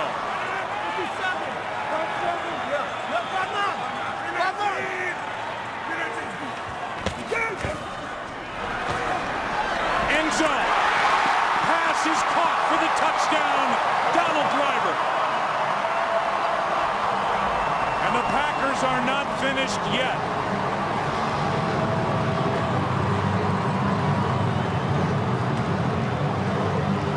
Got man coverage, and Donald Driver is going to come through the middle. The guy who picks him up then is Michael Boley, and you know, not bad coverage. It's just that he's got his back to the ball, and Aaron Rodgers knows that, so he throws it off of his helmet so that Donald Driver can locate it and get the touchdown. But again, a big call that shouldn't have been by Bill Levy on the roughing the quarterback against O.C. Umenyiora. And if you go back in the first half, a non-fumble call that led to a touchdown They look at this now, and it's reviewed as all scoring plays are. They're calling that catch good for the touchdown. But with 6:18 left, it was a blow to the head on OCU Manura that allowed the drive to continue.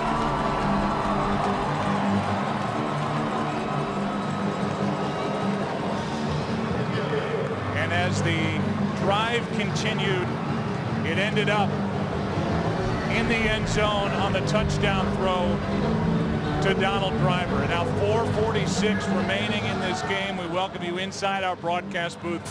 I'm Joe, that's Troy, and well, you know that the Green Bay Packers won't go quietly, and they got exactly what they needed thanks to that drive being extended because of the penalty on Manura. Yeah, I mean, if they don't get that call, this game's essentially over, and now still a lot has to happen. But by the Packers taking advantage of the call and get the touchdown, you know, now they put a little bit of urgency back into the New York Giants, because they're going to have to be able to do something with this drive, try to take some time off the clock, and not give it right back to the Packers and put their defense back on the field. Green Bay still has 3 timeouts remaining. We saw that good throw from Aaron Rodgers to Donald Driver. The other side of the ball, the Giants offense and what they've been able to do under Eli Manning. It was over 300 yards for the first time in his postseason career. He's got quite a rooting section here today with his dad Archie here. His brother Cooper is here. And they have fond memories from that cold game here, January the 20th of 2008, when Eli Manning, Lawrence Tynes, here's the onside kick try, and it's Victor Cruz fighting for it. It went through 2 different Giants, and Victor Cruz was there. Did he secure it? He did. And so for the second time in this game, an onside kick try that does not work for the Green Bay Packers, and Victor Cruz, who's been so good for the Giants this season, is there to recover for New York. And thankfully for the New York Giants, Spencer Paysinger, he was there. He was the first guy, number 55, that could have secured the ball, and it went right between his legs. At some point you figured, Troy, you're going to have to onside kick it. It didn't need to come there with 4:44 left now. And Green Bay with all 3 of their timeouts, they hand to Bradshaw. And if nothing else, the Green Bay Packers now have given the Giants a short field, and even if the Giants don't move the ball, they should, with a foot of Weatherford, force the Packers to take it down a long field as we look ahead to next week. And the 49ers, will they be at home against the Giants, or will they be on the road here at Lambeau Field? The next 4.5 minutes will determine that. 6 Eastern, 3 Pacific, right here on Fox. I thought the onside kick was worth it. To go back to that point, Joe, and Mike McCarthy, he makes the call, and with it being a 10-point game, give yourself a chance to recapture possession of the ball. And if you don't, your defense is going to have to make a stop regardless. Yeah, maybe you give up a little bit of yardage, but even if they were to give up a field goal, as long as it happens quickly, it still remains just a 2-possession game. Green Bay used a timeout. 4:37 left. Bradshaw, nowhere to go. And the play is made by Pepra. And a timeout taken by Green Bay. They have only 1 left, but now it's 3rd down and long. We'll call it 3rd and 11. Tom Coughlin wondering what his Giants can do up 10 with 4.5 to go as we look at a game summary. Eli Manning, there's his day. 3 touchdowns, 1 pick. Hakeem Nicks, 7 catches, 165 yards. 2 of the catches for touchdowns. Today for Aaron Rodgers, fumbled the ball. 1 of 3 fumbles lost by the Packers. They've also dropped 8 passes. 3rd and 11.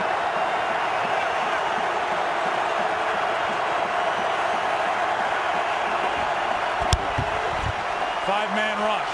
Manning down the middle, and another third down conversion. It's Victor Cruz, good for 17 yards.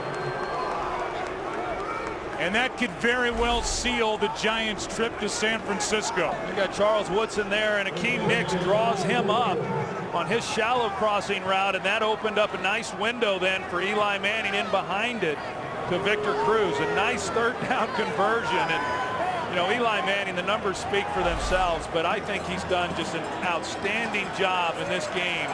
I hate using the term manager, but he has really managed the situation and has done an excellent job. Yeah, and he's made some big completions on third down.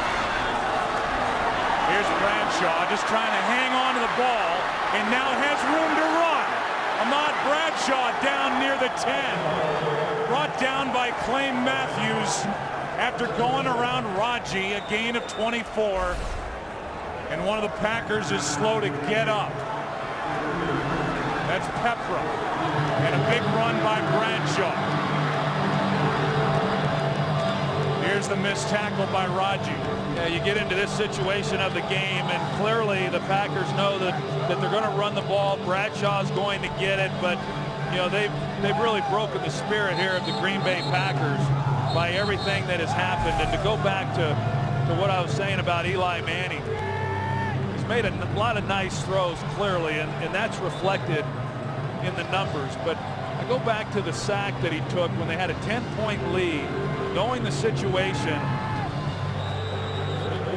Might have been a 7-point lead at that time. That's but right. They made it into a 2-possession game, and just those types of things that don't really show up in the stat sheet, but they're what championship quarterbacks do.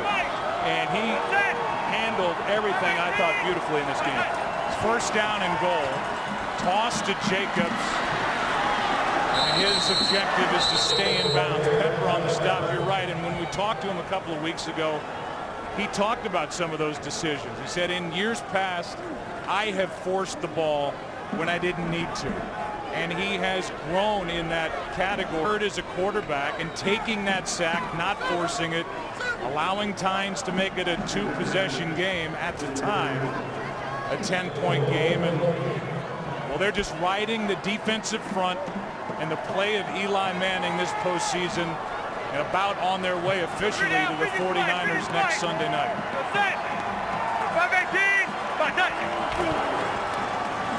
Here's Jacobs cutting back, getting to the edge. Jacobs is in for the touchdown.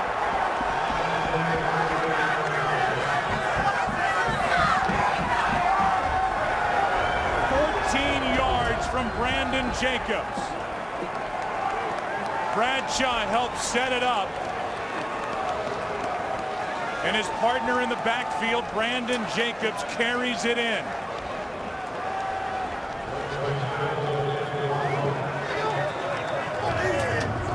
What a showing on the road by the Giants.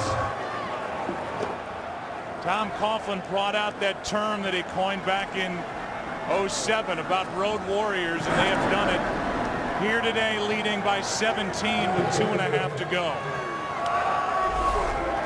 Well, here's the run. They're just going to run it. Started anyway, off tackle to the left, but Brandon Jacobs cuts it back. The only one then left to make the play is Charles Woodson, but Tom Coughlin has been unusually calm during this game. And heck, he even has something to smile about. But you think about it, Joe, teams just are not supposed to come into Lambeau Field and beat the Packers in playoff games, but yet now, in the last 6 games played here, they've lost 4 times, 2 of which have come from the New York Giants. Had a Giants fan waiting for a leap. Didn't get it from Brandon Jacobs. And by the way, Tom Coughlin, who is in his 8th year, joined the Giants in 04, won Super Bowl 42 in 07. They lost in the divisional round to the Eagles in 08. They hadn't been to the playoffs in 2009, 2010. They're on their way to their 4th straight win. It started with a win over the Jets. And as John Mara, president and CEO, said, that really reinvigorated the franchise. And with a combination of Coughlin and Eli Manning, they'll be 6-3 during the postseason and it would be the 4th postseason road win for that combination. Of course, plus the neutral site and the win in Glendale, Arizona in Super Bowl 42. Cobb on the return. A return of 24 yards. We go back to the last time the Giants and the 49ers met in the playoffs, January of 03.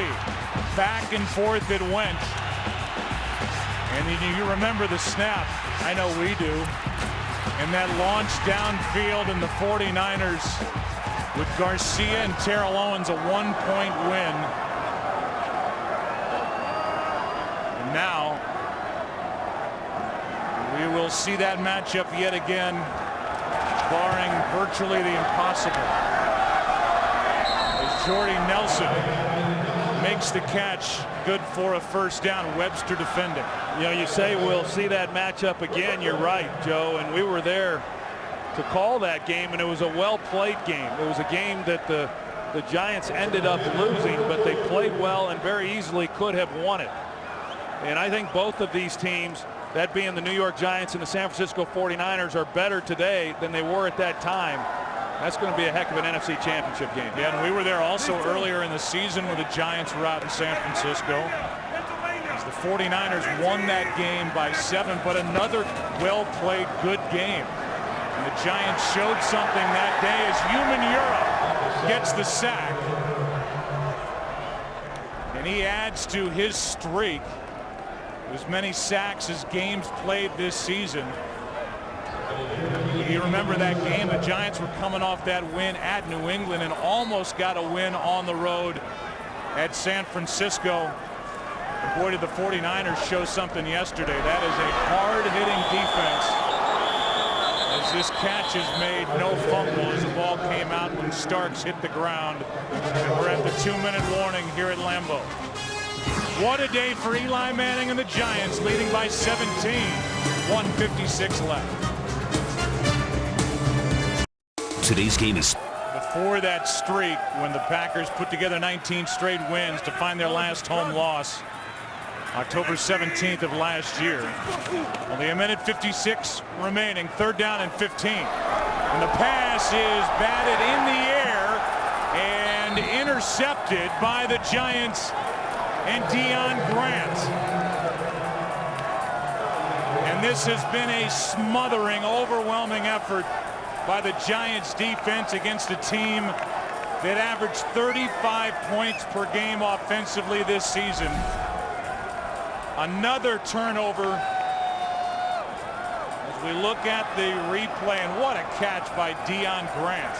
Really nice play there by Deion Grant, and I think the assist should go to Michael Boley, who had an opportunity the first time, and then Deion Grant comes in and is able to secure the interception, and now we'll see Eli Manning just take a knee. How about the Giant defense? 4 takeaways, 4 sacks.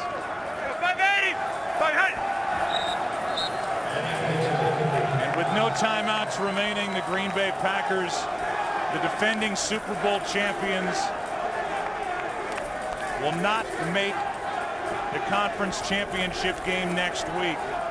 You have to go back to 04 to find the last time a Super Bowl champ in either conference got back to the championship game the following season. That streak will continue. And the Giants and their turnaround defensively has been remarkable under Perry Fuel and Tom Coughlin. Well, this is going to be a long offseason for the Green Bay Packers and Mike McCarthy and Aaron Rodgers. And, you know, when you have the season that they have, to put yourself in a position to be the #1 seed throughout the playoffs and not be able to do anything with it, and more importantly, to look back on this game and know that you didn't give your best effort. Probably the worst performance the Packers have had all season long. You know, of course, we know they only lost the 1 game. But this is going to be a hard one to swallow, and one that they won't forget. This is 3rd down, so 1 more snap. And just to give you the numbers, the Giants defense, the first 14 games, the team had a record of 7-7. They were allowing 385 yards per game, 27 points per game. The turnaround the last 4 games, has been nothing short of remarkable.